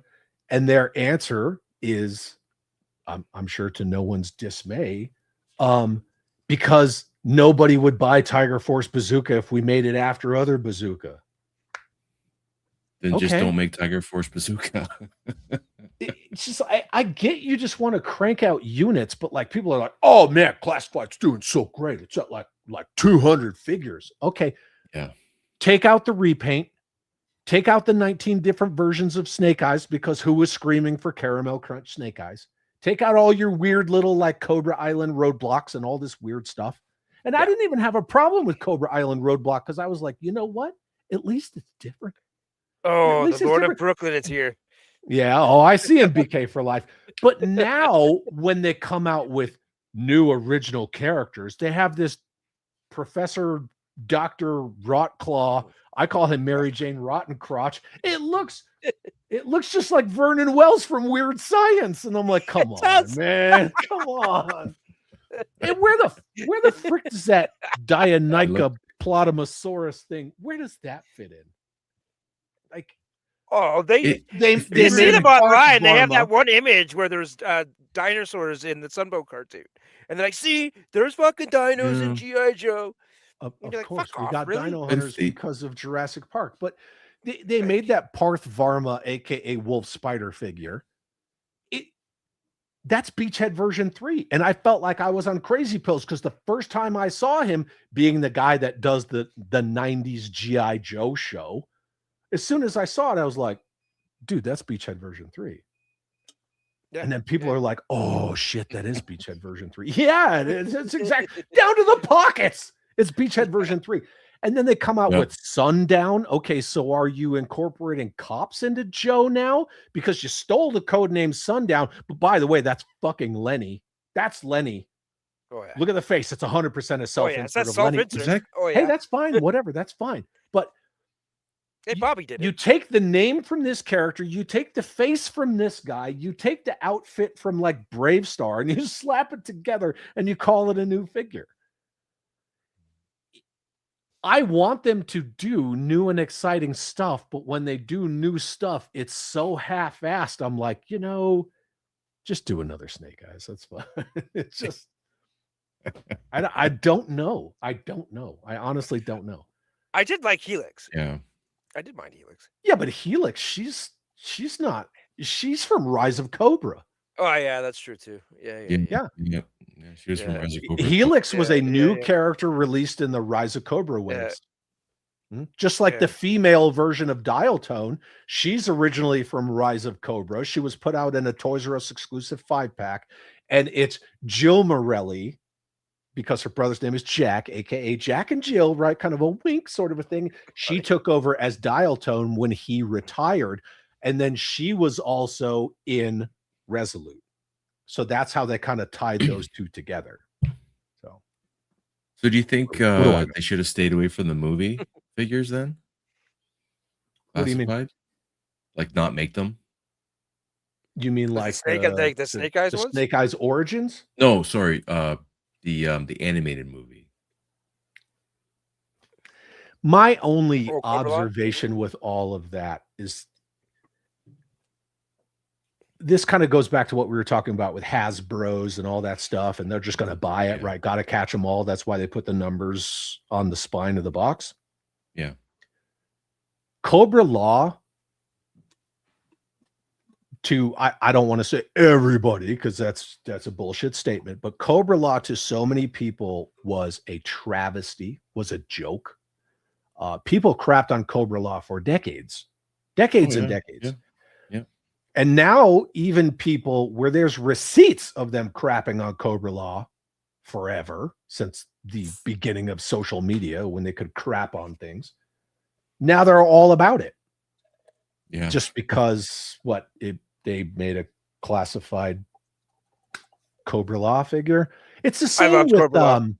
I'm not gonna lie. I loved it. I loved Cobra Law. I'm not gonna lie. I never had a problem with Cobra Law you. or the 87 animated movie. I just kind of always looked at it like an Elseworlds thing. Now I will say the way that Energon tied it in was perfect. I haven't gotten there yet. I'm reading the same with Cold Slither. Cold Slither was 30 seconds of one Sunbow cartoon and nobody gave a crap. Not even us as kids. Yeah. We didn't care. But now, Cold Slither, you don't like Cold Slither. Michael Charles Hill at DFW last year. One of my friends was talking to him and I walked by. I didn't even know this. They were just chit-chatting, you know. Michael Charles Hill was signing stuff for him. And he's like, hey, do you know that guy? Michael Charles Hill asked the guy. And he's like, oh yeah, that's Chad. He's like a YouTuber guy, whatever he said. He's like, yeah, it's Chad. And Michael Charles Hill's like, he doesn't like Cold Slither. It's like, how does he know that I don't like Cold Slither? But it was just random and funny. But I don't have a problem with Cold Slither. But this whole like, you know, the propaganda machine, like, you better get on board with Cold Slither. No. Yeah. I'm not gonna. So I just don't understand the tribalism does at this point. I'm sorry, I didn't interrupt. The tribalism, go. No, I just don't understand the tribalism, right? Like, why do you have to love everything I love? And if you don't, why are you somehow lesser? Like, I don't get it. Like that shit, I don't remember that. Like, I remember going in to comic book shops back in the day. Yeah, we would argue back and forth, have different opinions about shit, but nobody said, well, you're not a fucking Marvel fan, and walk away. It was like, no, you're not right with this, you're wrong about that, whatever it is, right? But it was never like to this extent. I don't know what happened. It's the social media virus. That's what it is, right? Like, that's exactly what it is, because all of us know, the three of us, everybody in the chat, anybody who may watch us on replay, everyone knows if you were in a toy store, and I mean a real toy store. I don't mean Walmart or Target, but like a mom and pop collectible toy store, a freaking toy store. If you're in a toy store and you're looking at figures and some other random collector is in there, you guys could easily spark up a conversation about anything, right? Oh, I love this. Oh man, that's cool. Well, I'm a big fan of that. Oh yeah, man, right on. But once you get on social media, you know, it's like, oh, I like this. Fuck you. You're not a real. Blah, blah, blah. It's just like it empowers people to like lose their social skills, which is weird because it's supposed to be social media. Yeah, I know. Yeah. There's no accountability. You know, you could say whatever you want, and you don't get any. You know, there's no. You can just turn off the computer. Repercussions, right? Like, it's. But in person, at a con, at a toy store or anything like that, even you could apply it to anything. Be in a retro video game store, be in a GameStop, be in a whatever. Hey, oh, cool, man, you picked that up. Oh, that's awesome. Oh, what are you getting? Oh, I'm getting this. Yeah, right on, man. Cool. Enjoy it. You too. Yeah. Some people take it personal too. I don't know. I don't understand that though. I don't want to ever be surrounded by people who only like the same stuff I like or dislike the same stuff that I dislike, because that would be a boring world. 100%. I want to be around people that collect stuff I don't collect, because I love hanging out with people who don't like what I like. I love it. Right? You know, like I am notoriously known for hating Batman 89. I freaking hate Tim Burton's Batman movies. But it's my opinion. I'm allowed to have that opinion. Now, do I tell people you're not a real gotta love Batman it because I love it. You gotta love it. If you don't, fuck you. You're not a real Batman fan if you don't like Robert Pattinson's Batman and only Robert Pattinson's Batman. I'm extreme. I'm done. Do it. No, I dare you do it. Let's go. I'm going to sit here. Wait. Are we off air now? Lying. Oh, okay. No. Fuck. I don't want people to like only what I like. I don't want to like what only other people like. I can't stand it. I love the GoBots, dude. I love Psykill. I love Psykill. Yeah. How many people don't like the GoBots? I'm cool with that. 100%. I like the GoBots. I like the GoBots too, actually. Yeah. I think the GoBots problem was the human faces on the robots. There were kind of weird. There were a few. Look, GoBots are very machine robo, right? Very rudimentary transformations, but they were supposed to be. They were cheaper and all this stuff. And then when the cartoon came out, they were like, rather than the Transformers cartoon, they were like, we're going to have them transform exactly like the toys do. They do like 3 turns, you know, and that's it. Plus, they all had like blaster fists, and it was just a different feel. But they were the I think a lot of the Transformers. They were the Kmart Transformers, right? They were out in the States before the Transformers. Bite your tongue. Didn't you see their faces when they transformed into the vehicles on the cartoon? There were a few shots throughout the cartoon. Scooter, especially. Scooter, especially. But Scooter sucked. So, but you know, you give me a good leader 1, and plus I have that 9-inch Revenge of Kronos Psykill with the magnetic faces, and he's all vac metalized with like that thing's pretty cool. 9 million points of articulation. He's freaking awesome. I love that insect GoBot looking thing with the pinchers. I don't know if you remember that one. Well, they all had hands like that, dude. No, but it was like an alien kind of thing. Like it was fuck, I don't even know. It was one of the few GoBots that actually had a good transformation. You know, and he was had a insect head and actual pinchers. I'm like racking my brain. Let me see if I can find a picture. Stu for Lunch says the black car was made to be kind of sultry robot car. Oh yeah, that character was originally male, and then when the animated series made that character, it's a Crasher. Crasher was originally male, and then they made Crasher into a female, and yeah, it's like she smoked like 8 packs of menthols. But yeah, I don't know, man. What were we talking about? The tribalism and all that stuff. No, I was just getting to the fact that people are just not allowed to have their own opinions anymore, right? It's all that groupthink, and it is a product of social media.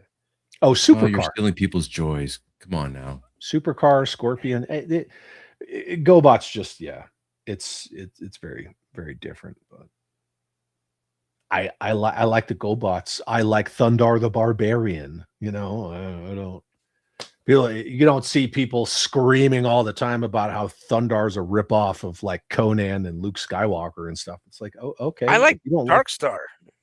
Yeah. I still like the Inhumanoids, and those cartoons are shit. Are great. They're shit. They are, but those are evil.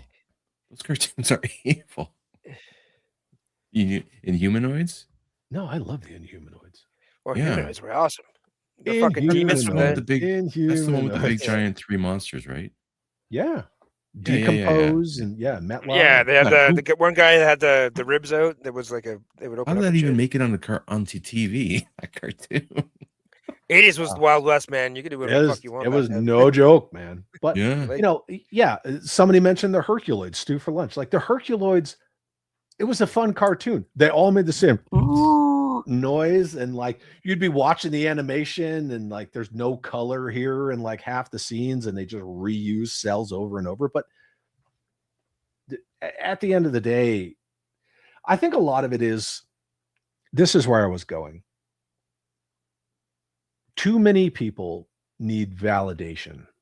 They need validation of their hobbies, of their time, their effort, the money that they spend. Like, and they go to social media instead of like championing what they like and what other people like.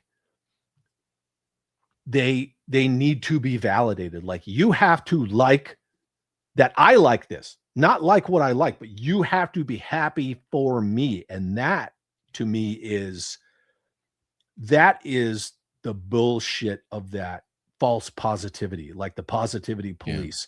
They don't want you to be happy. They want you to be happy for them because they need to be validated that they bought this big ass fucking Batmobile and are afraid to put it together. You know what I mean? Like, rather than just being like, oh, hey, man, that's cool. That shit is free. It takes you 2 seconds to just say, oh, that's cool. Even if you don't think it's cool. Right on, man. Or just because move you're on. happy for them. Yeah, or just don't say shit. You know, it can be like, oh, hey, I mean, I don't like it, but right on. My Instagram and Facebook Messenger feeds are full of interactions and conversations with people where they send me like, oh, hey, I'm in this custom classified figure. Cool, man, right on. You know, or hey, I made this this custom figure. Dude, that's an awesome paint job. Like, I don't say like, I don't like that shit. Fuck off. Like, you know, but so many people do. And that's why I hate toy groups, kids. Sometimes Super 7 hits it out of the park. Okay. Dude, that cyborg battle android trooper is freaking cool. It looks really good. And the do I box own is it? really nice too. No. Do I care to buy one? No, but I still think it looks cool. Yeah. And the box, it's like you don't want to take it out of the box. It's so nice. It is good packaging. Yeah. Yeah. All right, so that's him. That's him. Yeah. I fucking loved this figure as a kid. Dude, we don't want to go down the GoBots rabbit hole because they had GoBots combiners, but they weren't really combiners. It was just like this plastic suit, and you just put the GoBots. Yeah. Like, those are awesome. Yeah, I remember those. Yeah. I Yeah, had the one the, that I loved was the one on the left, the blue one. That thing was fucking amazing. It was metal. It was die cast to him. And his GoBots have a transformation was lot of amazing. die cast parts. Oh yeah. Yeah. This thing was fucking amazing. I loved it. Mm-hmm. I had the car where the head was the seats. It was black and Crasher. silver. Crasher. Yeah. The Formula One car. No. It was a futuristic car. It was a big GoBot. Oh, the Super GoBot.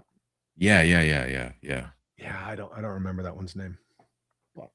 But again, Do you remember the playset, the big fucking robot looking playset? That thing was awesome. Yeah. The GoBots Command Center? Yeah. Fuck man, I had that thing. I have one with the box in my Joe room. Oh, awesome. No, well, and then the Renegades, they had their own. Oh yeah. Their own command center. It was Thruster. I want to say it was called Thruster. Yeah. In a minute. So, you know. Yeah, somebody's gonna actually chat. Yeah. Actually. Whatever. That's fine. They call it always the think future machine. Future machine. Well, throw her up there, Pi. Yeah, let me work on that. I loved the GoBots as a kid because my family was poor. I couldn't afford all the Transformers, but if I went to like Towers, which is our version of Walmart, I could buy a $2.99 GoBot. Right? My mom would let me have it, right?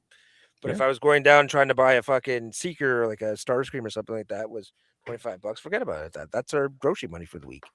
So GoBots were mine. Like I grew up with those ones. It was either G.I. Joe figure or GoBot figure. Like that's what it was, like sporadically. You know, and that's the thing with the toy industry. Like they want to do everything retro and nostalgia based and all this stuff. Sorry, my dog needs love.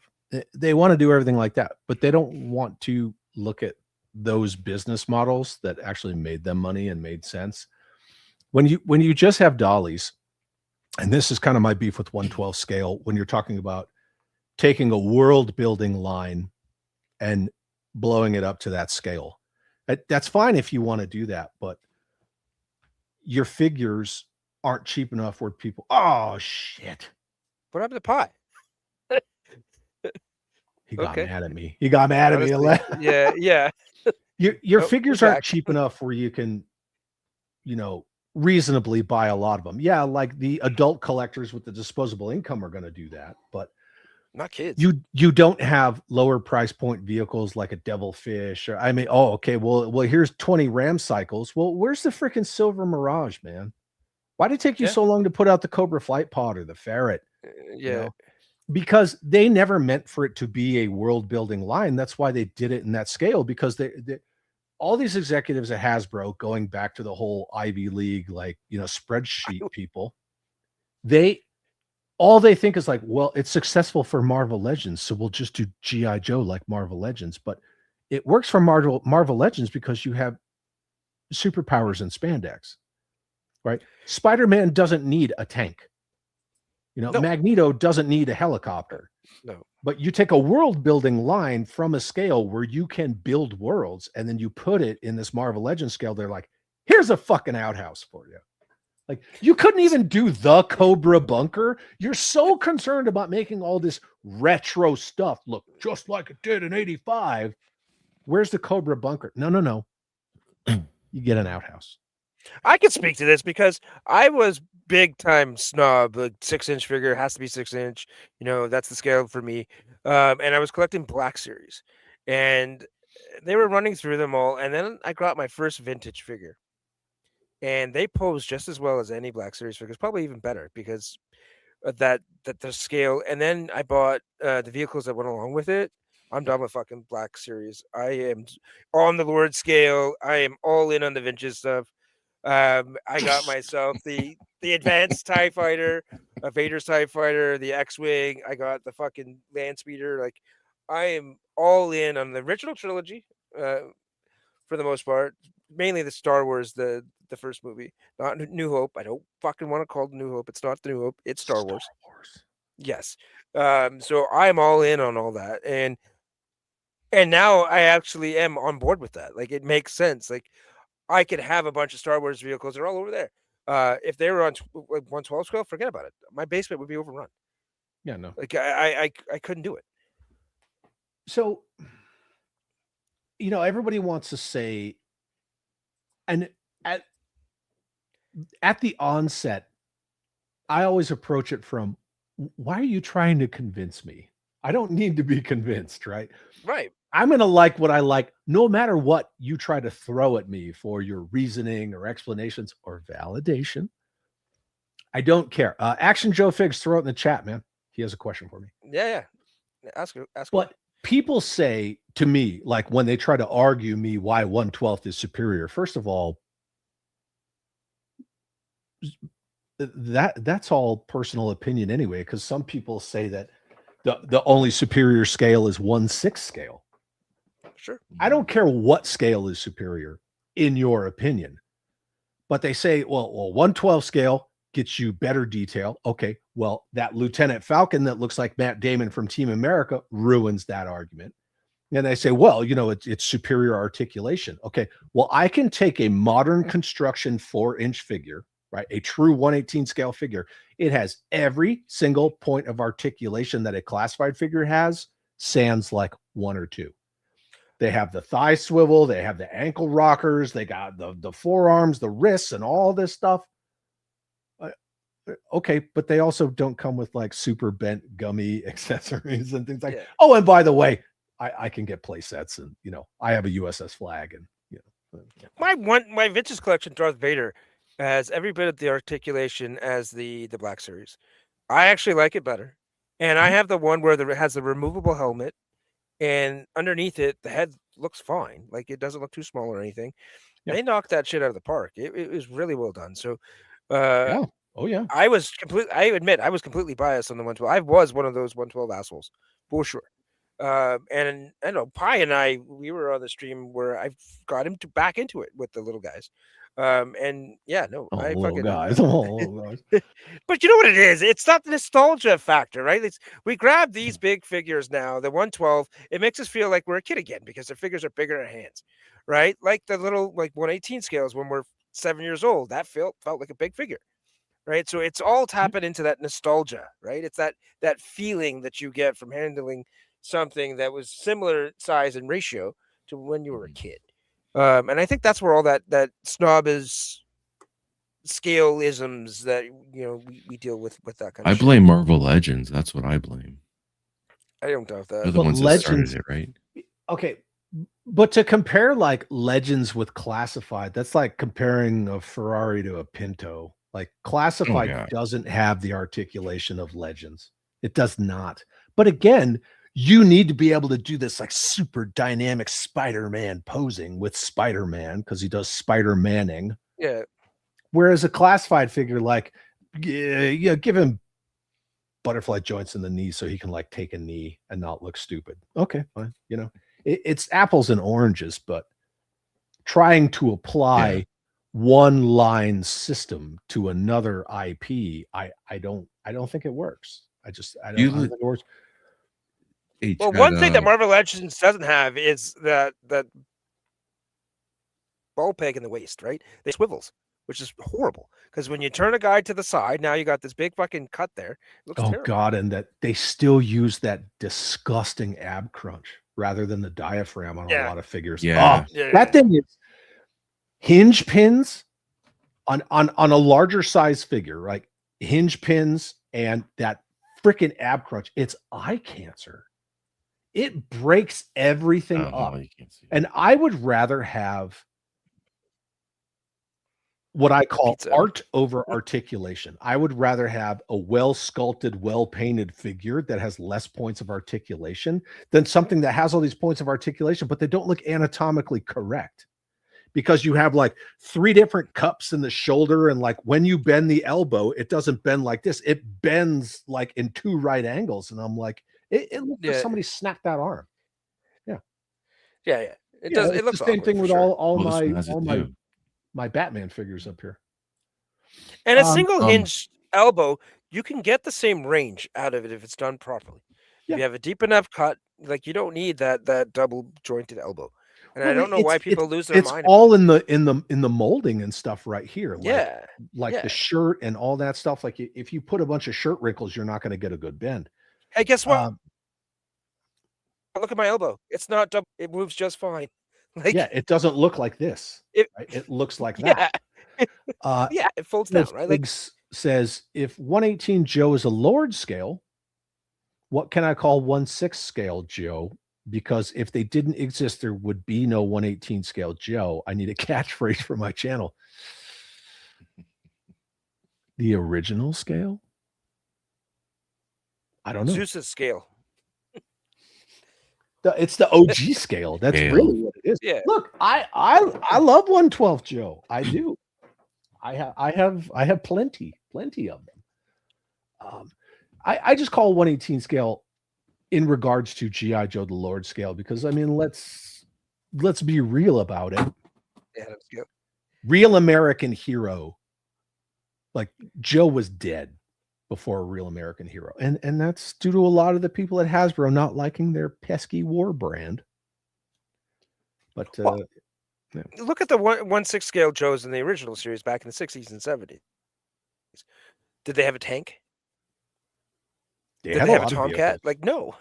No, but but not on that scale. No. Yeah, they were smaller, right? But because they couldn't do it. Yeah. Because a Tomcat would fit in this fucking living room. Like, it would be huge. I don't call 118 Joe the Lord scale. I call 118 the Lord scale, period. I don't care what it is. It is the premier world building scale for any line, any IP. Yeah. Like even Batman. Marvel did it. I don't know, because they were never really 118 scale anyway with like the superpower stuff. That's why No, they were like 5-inch.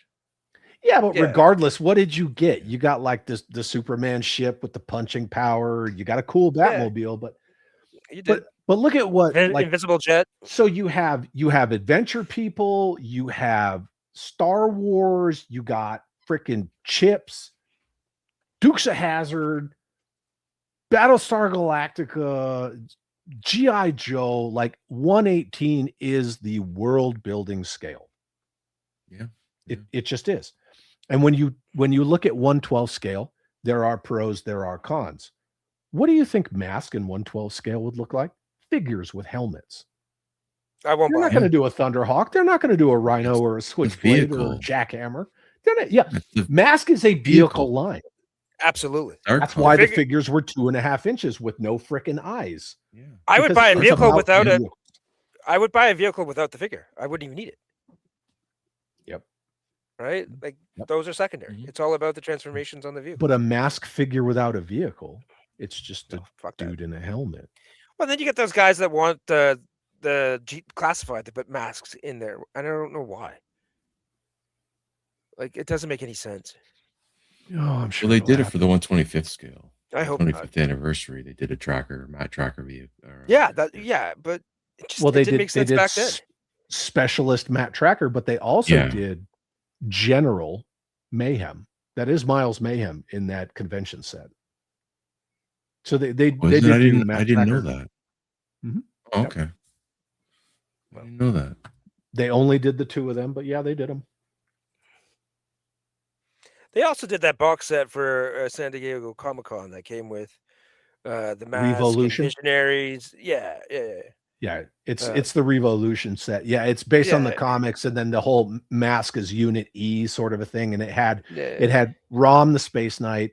Yeah. It had the black version of Matt Tracker from that version of the comics, which is now carried over into Energon, not the blonde-haired, blue-eyed one. And then it had a Visionary, and it had the Roadblock with the chops because they had to renew the Roadblock trademark, so they chucked him in there. Oh, fuckers! Yeah, Bobby worked on that set. Yeah, he talks about it all the time. Yeah. Mm-hmm. Yeah. Some people are just special. So hey, Chad, Hendo mentioned Joy Toy. Do you have any Joy Toy figures? Tons. Oh, nice. I love them. Oh yeah, those Warhammer ones. Figures are amazing. You have the Warhammer ones or a different line? No. Just like the Joy Toy, the military line. The military, yeah. I have the Acid Rain. I did get into some Acid Rain. I dabbled with Planet Green Valley too. Okay, yeah. It's just like pricier. Oh, yeah. It's just getting more and more expensive. Oh yeah, for sure, man.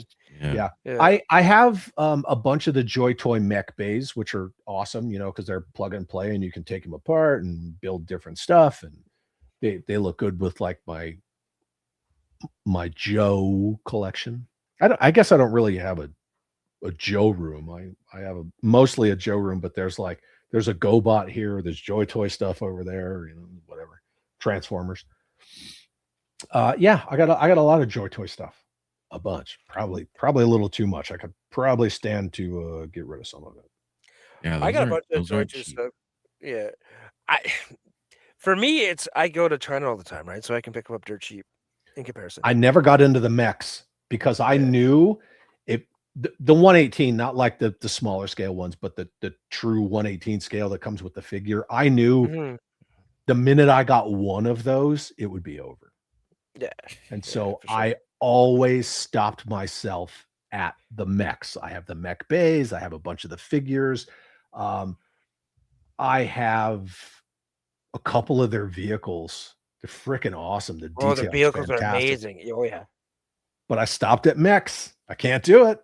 So yeah, no, I hear you. They're turtles. The Teenage Mutant Ninja Turtles, Joy Toy, are the best iterations of the turtles.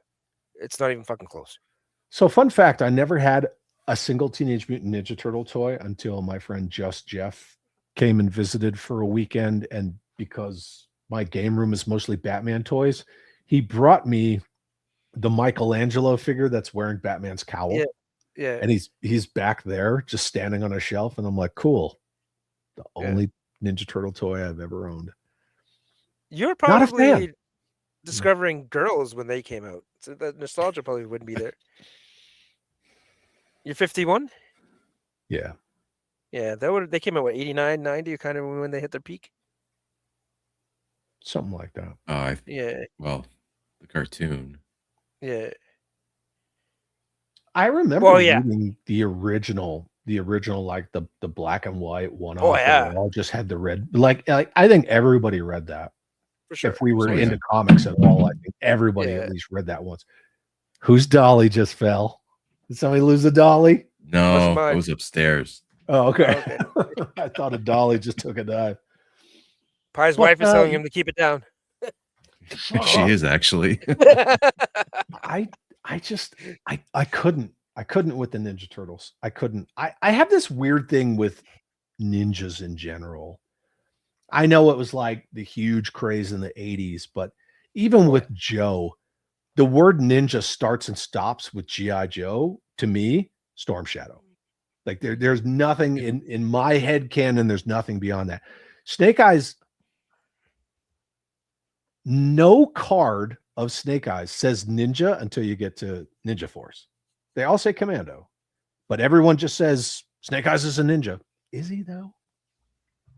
Is he trained as a ninja? Sure. Yeah. Well, yeah, but yeah, he doesn't. I don't. He's not an I'm assassin, not and that's what ninjas were, right?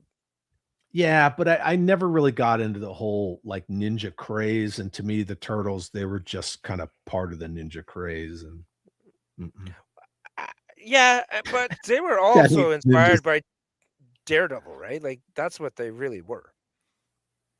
What do you mean? So the whole line, like Eastman and Laird, their concept behind the Ninja Turtles. Oh, okay, yeah. That's terrible, right? The foot. I thought you meant like ninjas in general, and I was like, how are ninjas inspired by? Please explain this to me. Yeah. But I still love the Sho Kosugi movies. You know, I still watch like Enter the Ninja and Revenge of the Ninja is a boss ass movie. Like, right, it is. But I don't, you know, it was like, well, you know, American Ninja is basically G.I. Joe. And I'm like, yeah. It would be like Snake Eyes and Stalker, but that's just kind of it. It's like Megaforce being G.I. Joe. It's not really. Yeah. What about Jinx? Here's the thing about Jinx that I think so many people, they just put on their blinders about Jinx. She's wearing Chinese traditional, right? She's wearing kung fu, right? Yeah. Sure. She has a Chinese dragon and she has Chinese weapons, and then somehow they retcon her to be a Rashikage, and they still make her look like that. And I'm like, wait a second. Everything about Jinx, head to toe, screams Chinese, and then they retconned her to be a Rashikage. I'm like, that's the same thing as calling the Hiss a tank. You don't know what you're looking at. It's true. Just because it's a tracked vehicle doesn't make it a tank. There are many tracked vehicles that are not tanks, and she wears like down to her feet. She's covered in Chinese attire. Well, even her slippers. They do call her a ninja. Yeah, but again, see back to Sunbow, as my blind ninja master used to say. Right? Yeah. She said that to Beachhead. They made her a ninja, but nothing about Jinx is ninja. It's not Japanese at all whatsoever. No. Was she in the comics? Later, yeah. Mm-hmm. They made her a ninja there or no? They retconned her into Ninja Force. Yeah, okay. But yeah. It right, again, Sunbow. It's like people expect to see Destro's mouth moving no matter what. It's like he's wearing a metal mask. That mouth is not going to move. Yeah. But in animation, it has to. That's why Snake Eyes was pushed out a lot of the Sunbow stuff, and he was replaced with Spirit because Spirit speaks. Yeah. Snake Eyes goes like this, you know. Yeah. I'm surprised they didn't make Quick Kick a ninja with their mindset. Quick Kick fought him and Spirit would fight Storm Shadow basically. Mm-hmm. I don't think Storm Shadow ever fought Snake Eyes in the cartoon. No, not in Sunbow. No, I don't think he did either. No, and they never showed the tattoos either. Nope.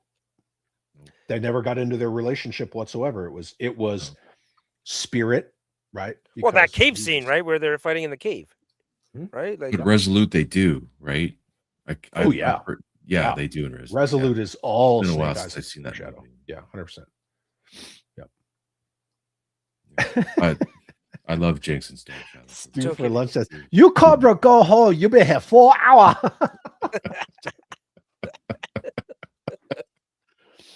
Yeah.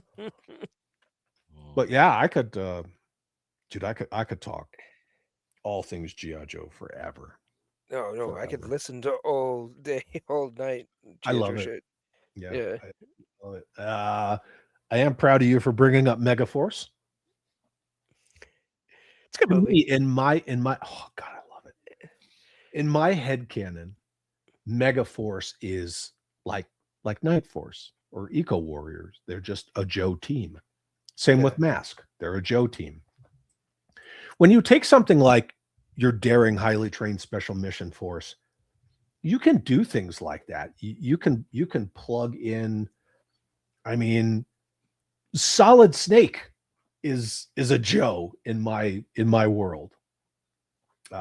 Sam Fisher's a Joe. Yeah. Why not? They could all be Joes.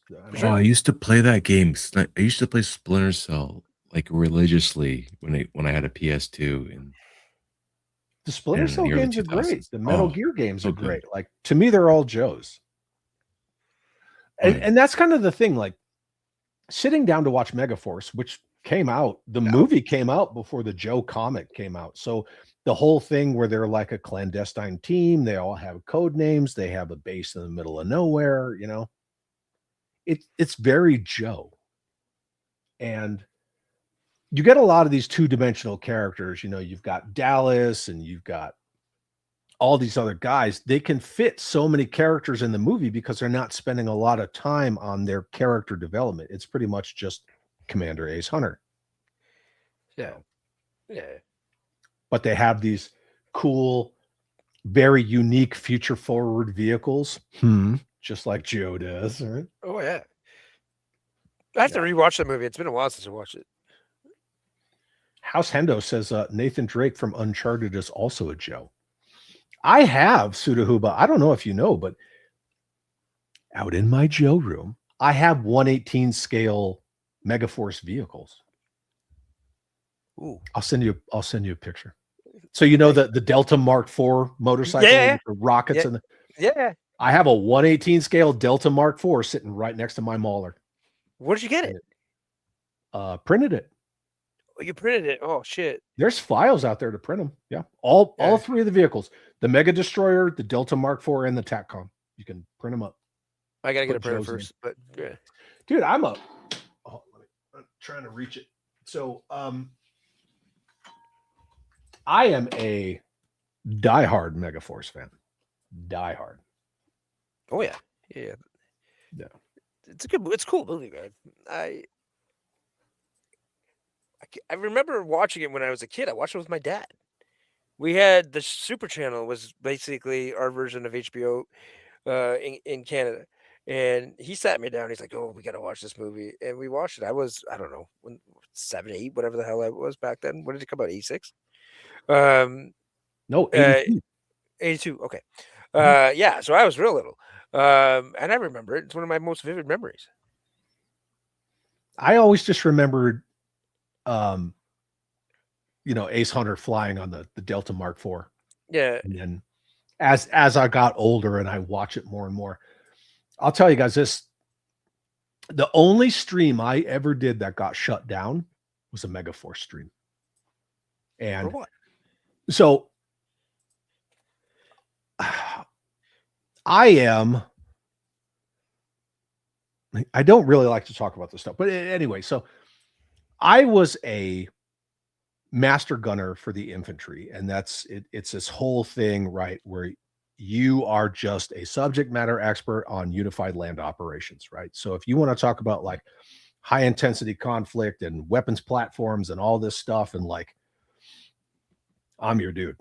So I took the very last battle, like that third act where they have to punch through Guerrera's like defenses and all this stuff, and why they do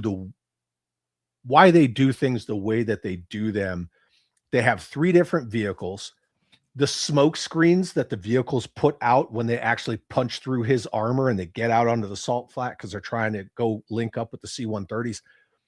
I discuss like, what is smoke for? Like, it's for signaling or it's for what's called screeding, which is obscuration. And the reason there's only 3 colors of smoke is because there's 3 separate teams. And then when you break it down, when you talk about the whole unified land operations, right? Like a not mobile infantry, but a mechanized infantry, not to steal that from Starship Troopers, but what we call mechanized infantry. So you have so many of the motorcycles, the fast attack, the Delta Mark IVs. You have so many of the mega destroyers, which are the little buggies. And then you only have 1 of the TACCOMs because that is your CNC. That's your command and control. When you break down the movie Megaforce from a no shit, like modern military perspective, it's brilliant. They have 3 colors of smoke because that is like your Alpha, Bravo, and your Charlie team are your first and second and third sections of your Megaforce unit that's on this mission. So when they throw the smoke, they're doing it to obscure Guerrera's forces, but that's why they have 3 colors of smoke, because they have 3 teams. Mm-hmm. And it's like all this little stuff that they don't explain in the movie. And so I would like play 20 seconds and then kind of explain it. Okay, so from a unified land operations approach, when we talk about high intensity conflict or HIC, this is why they did this. This is why they start off with volleys of rockets, blah, blah, blah, because you always want to initiate any kind of contact with your most casualty producing weapon system, which are their rockets. And then they do this, and then they do that, and then they do this. And then I would play a little bit more, and then I would talk about that part, and then boom, YouTube shut me down because I was showing too much of the movie. And I was like, oh man. Oh shit. But I love Megaforce. I could beat that movie up all day. And a lot of people just see like, oh, cheap special effects, but it was 1982. They weren't that bad for 82. Yeah. And they just see like a generic kind of a movie, but I see a lot of brilliance in that movie. Plus it was done. I like practical effects. Yeah. And like it was done. The vehicles. Go ahead. Sorry.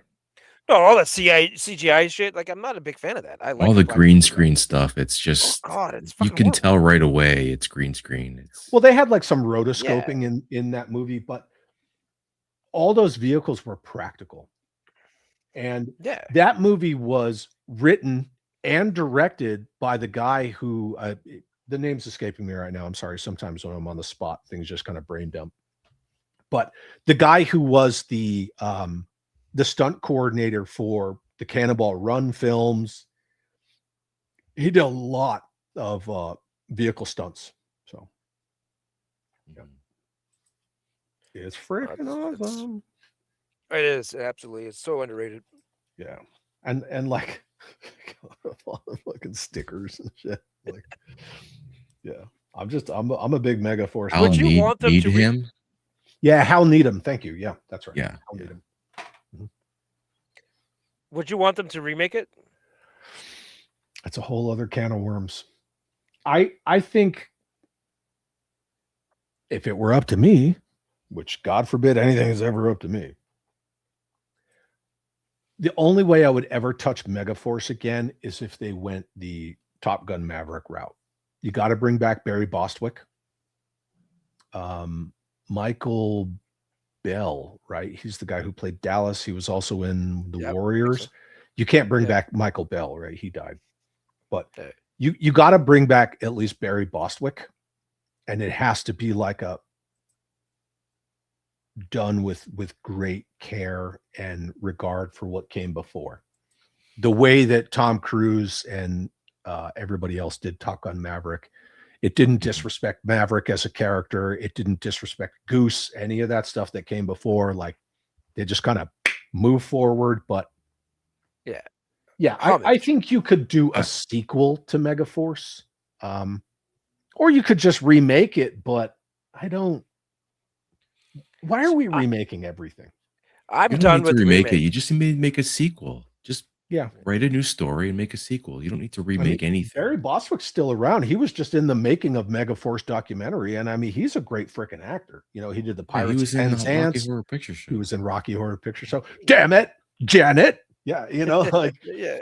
Barry Bostwick's a great actor. I would bring him back. We watched Maverick on Netflix, my wife and I told her, like, wow, nostalgia is just, it's a hell of a drug, man. Like, I loved it. The movie was great. I thought the movie was great, and it was just, it brought back a lot of good memories from the original. Even just the fact that they happened to climb into an old surplus S-14 or F-14, like just for the, you remember the first movie was F-14 Tomcats, you know? But it worked because everybody's like, oh, that old piece of shit. And Maverick's like, I got this, you know, because he's a dinosaur. But for sure, it pays respect to him. You know, they didn't do to Maverick what they did to Luke Skywalker. You know, they treated him well. And I think if you approached any kind of a revisit to Megaforce, I would do it just like that. I wouldn't remake it. I would just come back out and, they're like, he's still around. Because remember that guy, Egg? Well, maybe you guys don't remember Megaforce, but they had Egg. Yeah. He was like their science dude. Yeah, for sure. Yeah. I don't think I've ever seen Megaforce. Oh, dude, you gotta watch it. It's good. Yeah, I don't think I've ever seen it. My biggest issue is, 15 years ago, I probably would have been all over remakes and sequels and all of that stuff. But for every Maverick, you get 1,000 other remakes, and they just bastardize the whole franchise. You get a Rachel Zegler Snow White. I will say, whether it's good or bad, at least they're making a sequel to Spaceballs and not remaking it. Like now, I'm hoping it's good. Mel Brooks is involved, right? But he's like 180 years old. Like well, they finished filming like months ago, so he's like 99 years old. Real quick, I got to say, Crusty Old Crow is saying the Megaforce color changing dune buggy technology. It's not just the Mega Destroyers or the quote unquote dune buggies, Crow. It's everything. Yeah, they have the stealth skin, their uniforms. That's why when they're in the C-130 at night before they drop, all their uniforms are black. Everything that Megaforce has, it has the stealth technology where in the dark everything's black. Sorry, I had to actually that. Here's my issue with Spaceballs. Do you remember when Yogurt says in the first movie, "Hopefully we all meet again at Spaceballs 2, the search for more money"? The original idea for a Spaceballs sequel was going to be Spaceballs 3, the search for Spaceballs 2. And then they changed the freaking, and I'm like, come on, man. Yeah. I wanted it to be called Spaceballs. I didn't know that. I didn't know that they were going to title it that way. Yeah.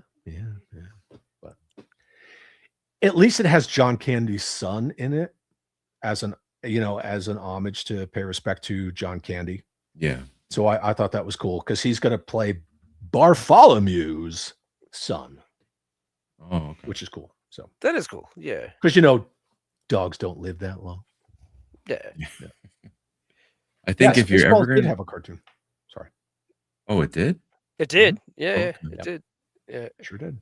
I think whatever old movie or TV show you go after to make, just give it some respect. Don't treat it like shit. Yeah. So be some homage to some of it. Tell a new story.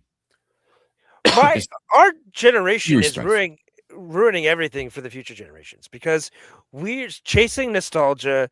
It's all our IPs coming back around again, and there's nothing new. The problem is that we all think that it only belongs to us. What are the kids are going to be nostalgia for now that are 12, 10, 15? Pokemon? Like Bluey? Yeah, but we have so many different IPs that we could be nostalgia for, but they won't have it. Because it's just regurgitating our shit, but in a lesser, inferior iteration.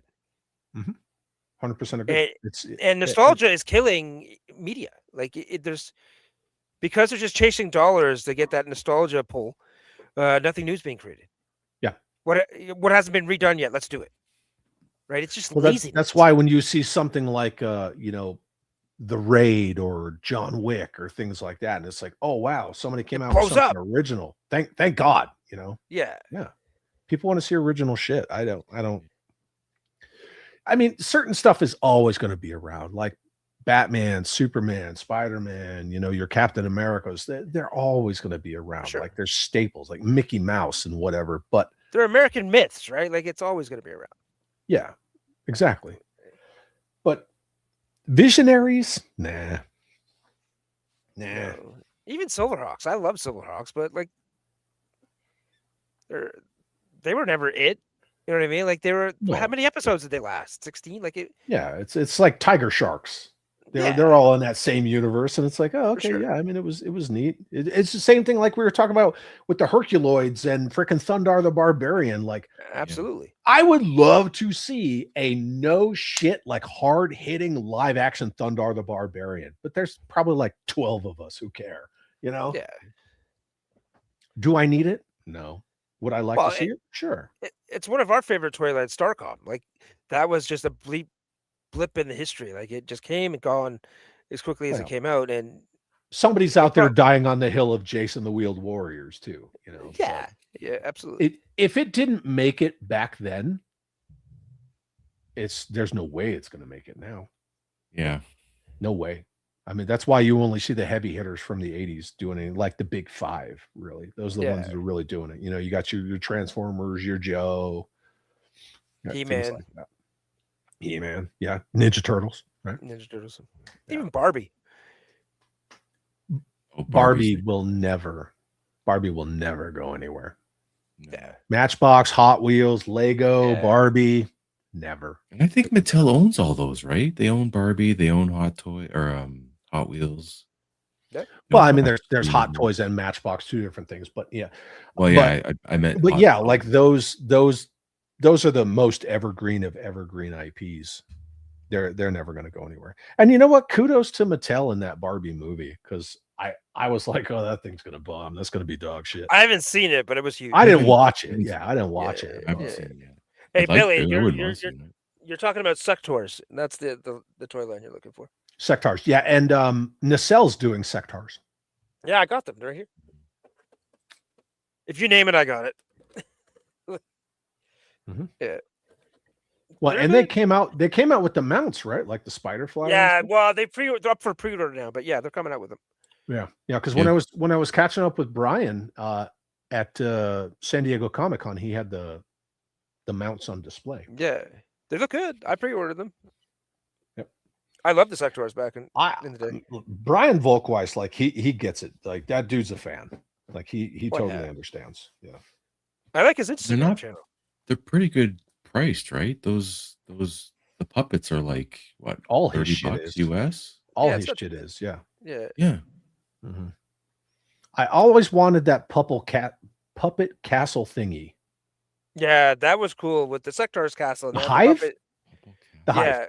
Yeah. Yeah, that's the Sectors place at the Hive. That's a massive friggin' place. It is gigantic, yeah. And apparently it was made with shitty plastic, because very few of them survived. Weird. Yeah. None of it was supposed to survive. Fair enough. That's part of the reason why Mattel came out with a new Eternia, because the tracks on the original, if you just they're just shattered. Like the Defiant, just you look at it. I love my Defiant. I never had any interest in buying a Defiant, but as my Joe collecting was completing, I was getting down to like the I have no interest in items. Mm-hmm. And one of my friends had two Defiants, and he was like, hey, I have 100% complete one. I'll sell you this like 85% complete one for what I got it for, which was not a lot of money. I don't like to talk about what things cost, right? But yeah, no, fair enough. But it was not a lot of money. And I was like, yeah, because it's yours, right? Because then I have that bond with you. And every time I look at this Defiant, I'll think of you. And that's pretty much with most of my stuff that I've gotten from friends. That's cool. So then I got a Defiant. But that thing, like if you look at the tracks underneath it, it buckles under its own weight. Oh, yeah. That is one vehicle that they should have redesigned it. They should have HasLabbed it 100%. And it would sell like crazy. Oh, that HasLab would be $1,000. It'd still sell out. Should it be though? Should it be? No, yeah, because even if you talk inflation, it would only be like $300. Yeah, it wouldn't be that much.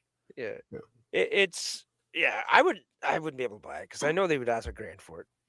They tried to redo the flag like 3 times. It's just look at that Unicron. Like that thing was fucking stupidly priced. I couldn't buy it. I wanted it. Yeah, like, but those days are done. I don't ever see anyone at Hasbro saying, "Yeah, make another USS flag." because they're the ones that are trying to turn their backs on that scale. Why would they do it? Yeah. With that what was that thing? The promotion with shit. Hasbro 375 with Tron. Yes. Yeah. Tron. Yeah, absolutely that. You know how okay, not like anybody cares, but this is how I would have rolled out Hasbro 375. I would have done Energon Joe's, do the good guy Baroness, right? Do that female Cobra Sniper. Her name's escaping me right now. I don't know why. Do like Mercer, Cobra Commander, couple others. You know, like as many figures as they were doing for Tron, which was what, like 5? Do some figures. They didn't even do the freaking guard for Tron. How do you not do the guard or the recognizer? Do a recognizer, which is the shit, right, with the 2 legs. Yeah.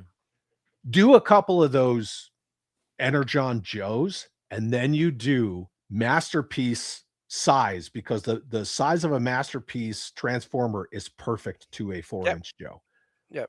Prime with the Megatron gun arm and Megatron, and then Megatron, you can put his arm on, or you can take his arm off and put the little wires hanging out. You can put Laserbeak on his shoulder and give him the, change out the faceplate. And then you could take that Megatron arm and put it on Prime and all that stuff. Just the 2 Transformers and a couple of Joes. There you go. Money. But they do freaking Tron. That was stupid. But they just wanted to kill the line. And not even knew from the movie that was coming out. It's from the old movie. Nope. Because Hasbro basically just said, like, Disney wants, and since Hasbro owns, pays for and licenses IPs, Disney thinks that they could just tell Hasbro what to do. And Hasbro's like, well, the best we'll give you is this. And they're like, okay. So that's how they made it. But there are a million things you could have done with that Hasbro 375 to roll it out. A million. They had no interest in it. That's why they gave the. Thanks, Billy. I appreciate that, dude. The license, right? Yeah. Because they don't want to do it. Dude, you guys want to hear? I don't know if anyone saw my video. It was a while ago. It was probably like 2 years ago now. But this is my $1 million 2-minute elevator pitch. Hasbro licenses Marvel from Disney. Hasbro owns G.I. Joe. Hasbro has a good relationship with Larry Hama. Rather than like, the Ghostbusters Transformer collab and the G.I. Joe Transformer collab, which, by the way, I love those. And I'm still waiting on that Mobat Prime. You do a collab that is Marvel Legends, G.I. Joe Classified, and you do Larry Hama's Fury Force. The original 6 characters that then later morphed into half of the original 13 Joes. That character Spook, that became Snake Eyes. The female character, that became Scarlet. One of the male characters, that became Rock and Roll. You do his original Fury Force with Nick Fury's kid, right? Nick Fury Jr. Yeah. Fury Force. You could even make him black, so he kind of coincides with the Ultimates version of, Nick Fury, which was based on Sam Jackson, which is why Sam Jackson played him. Do Fury Force. Do it as a freaking like a con I hate con exclusives, but just do it as like one of their made to orders, not a HasLab per se, but just do it like a made to order where you have a window open for like Miss Fisto. Yeah. Just do the made to order and be like, boom, we're going to do Fury Force. We're going to do it in a window box.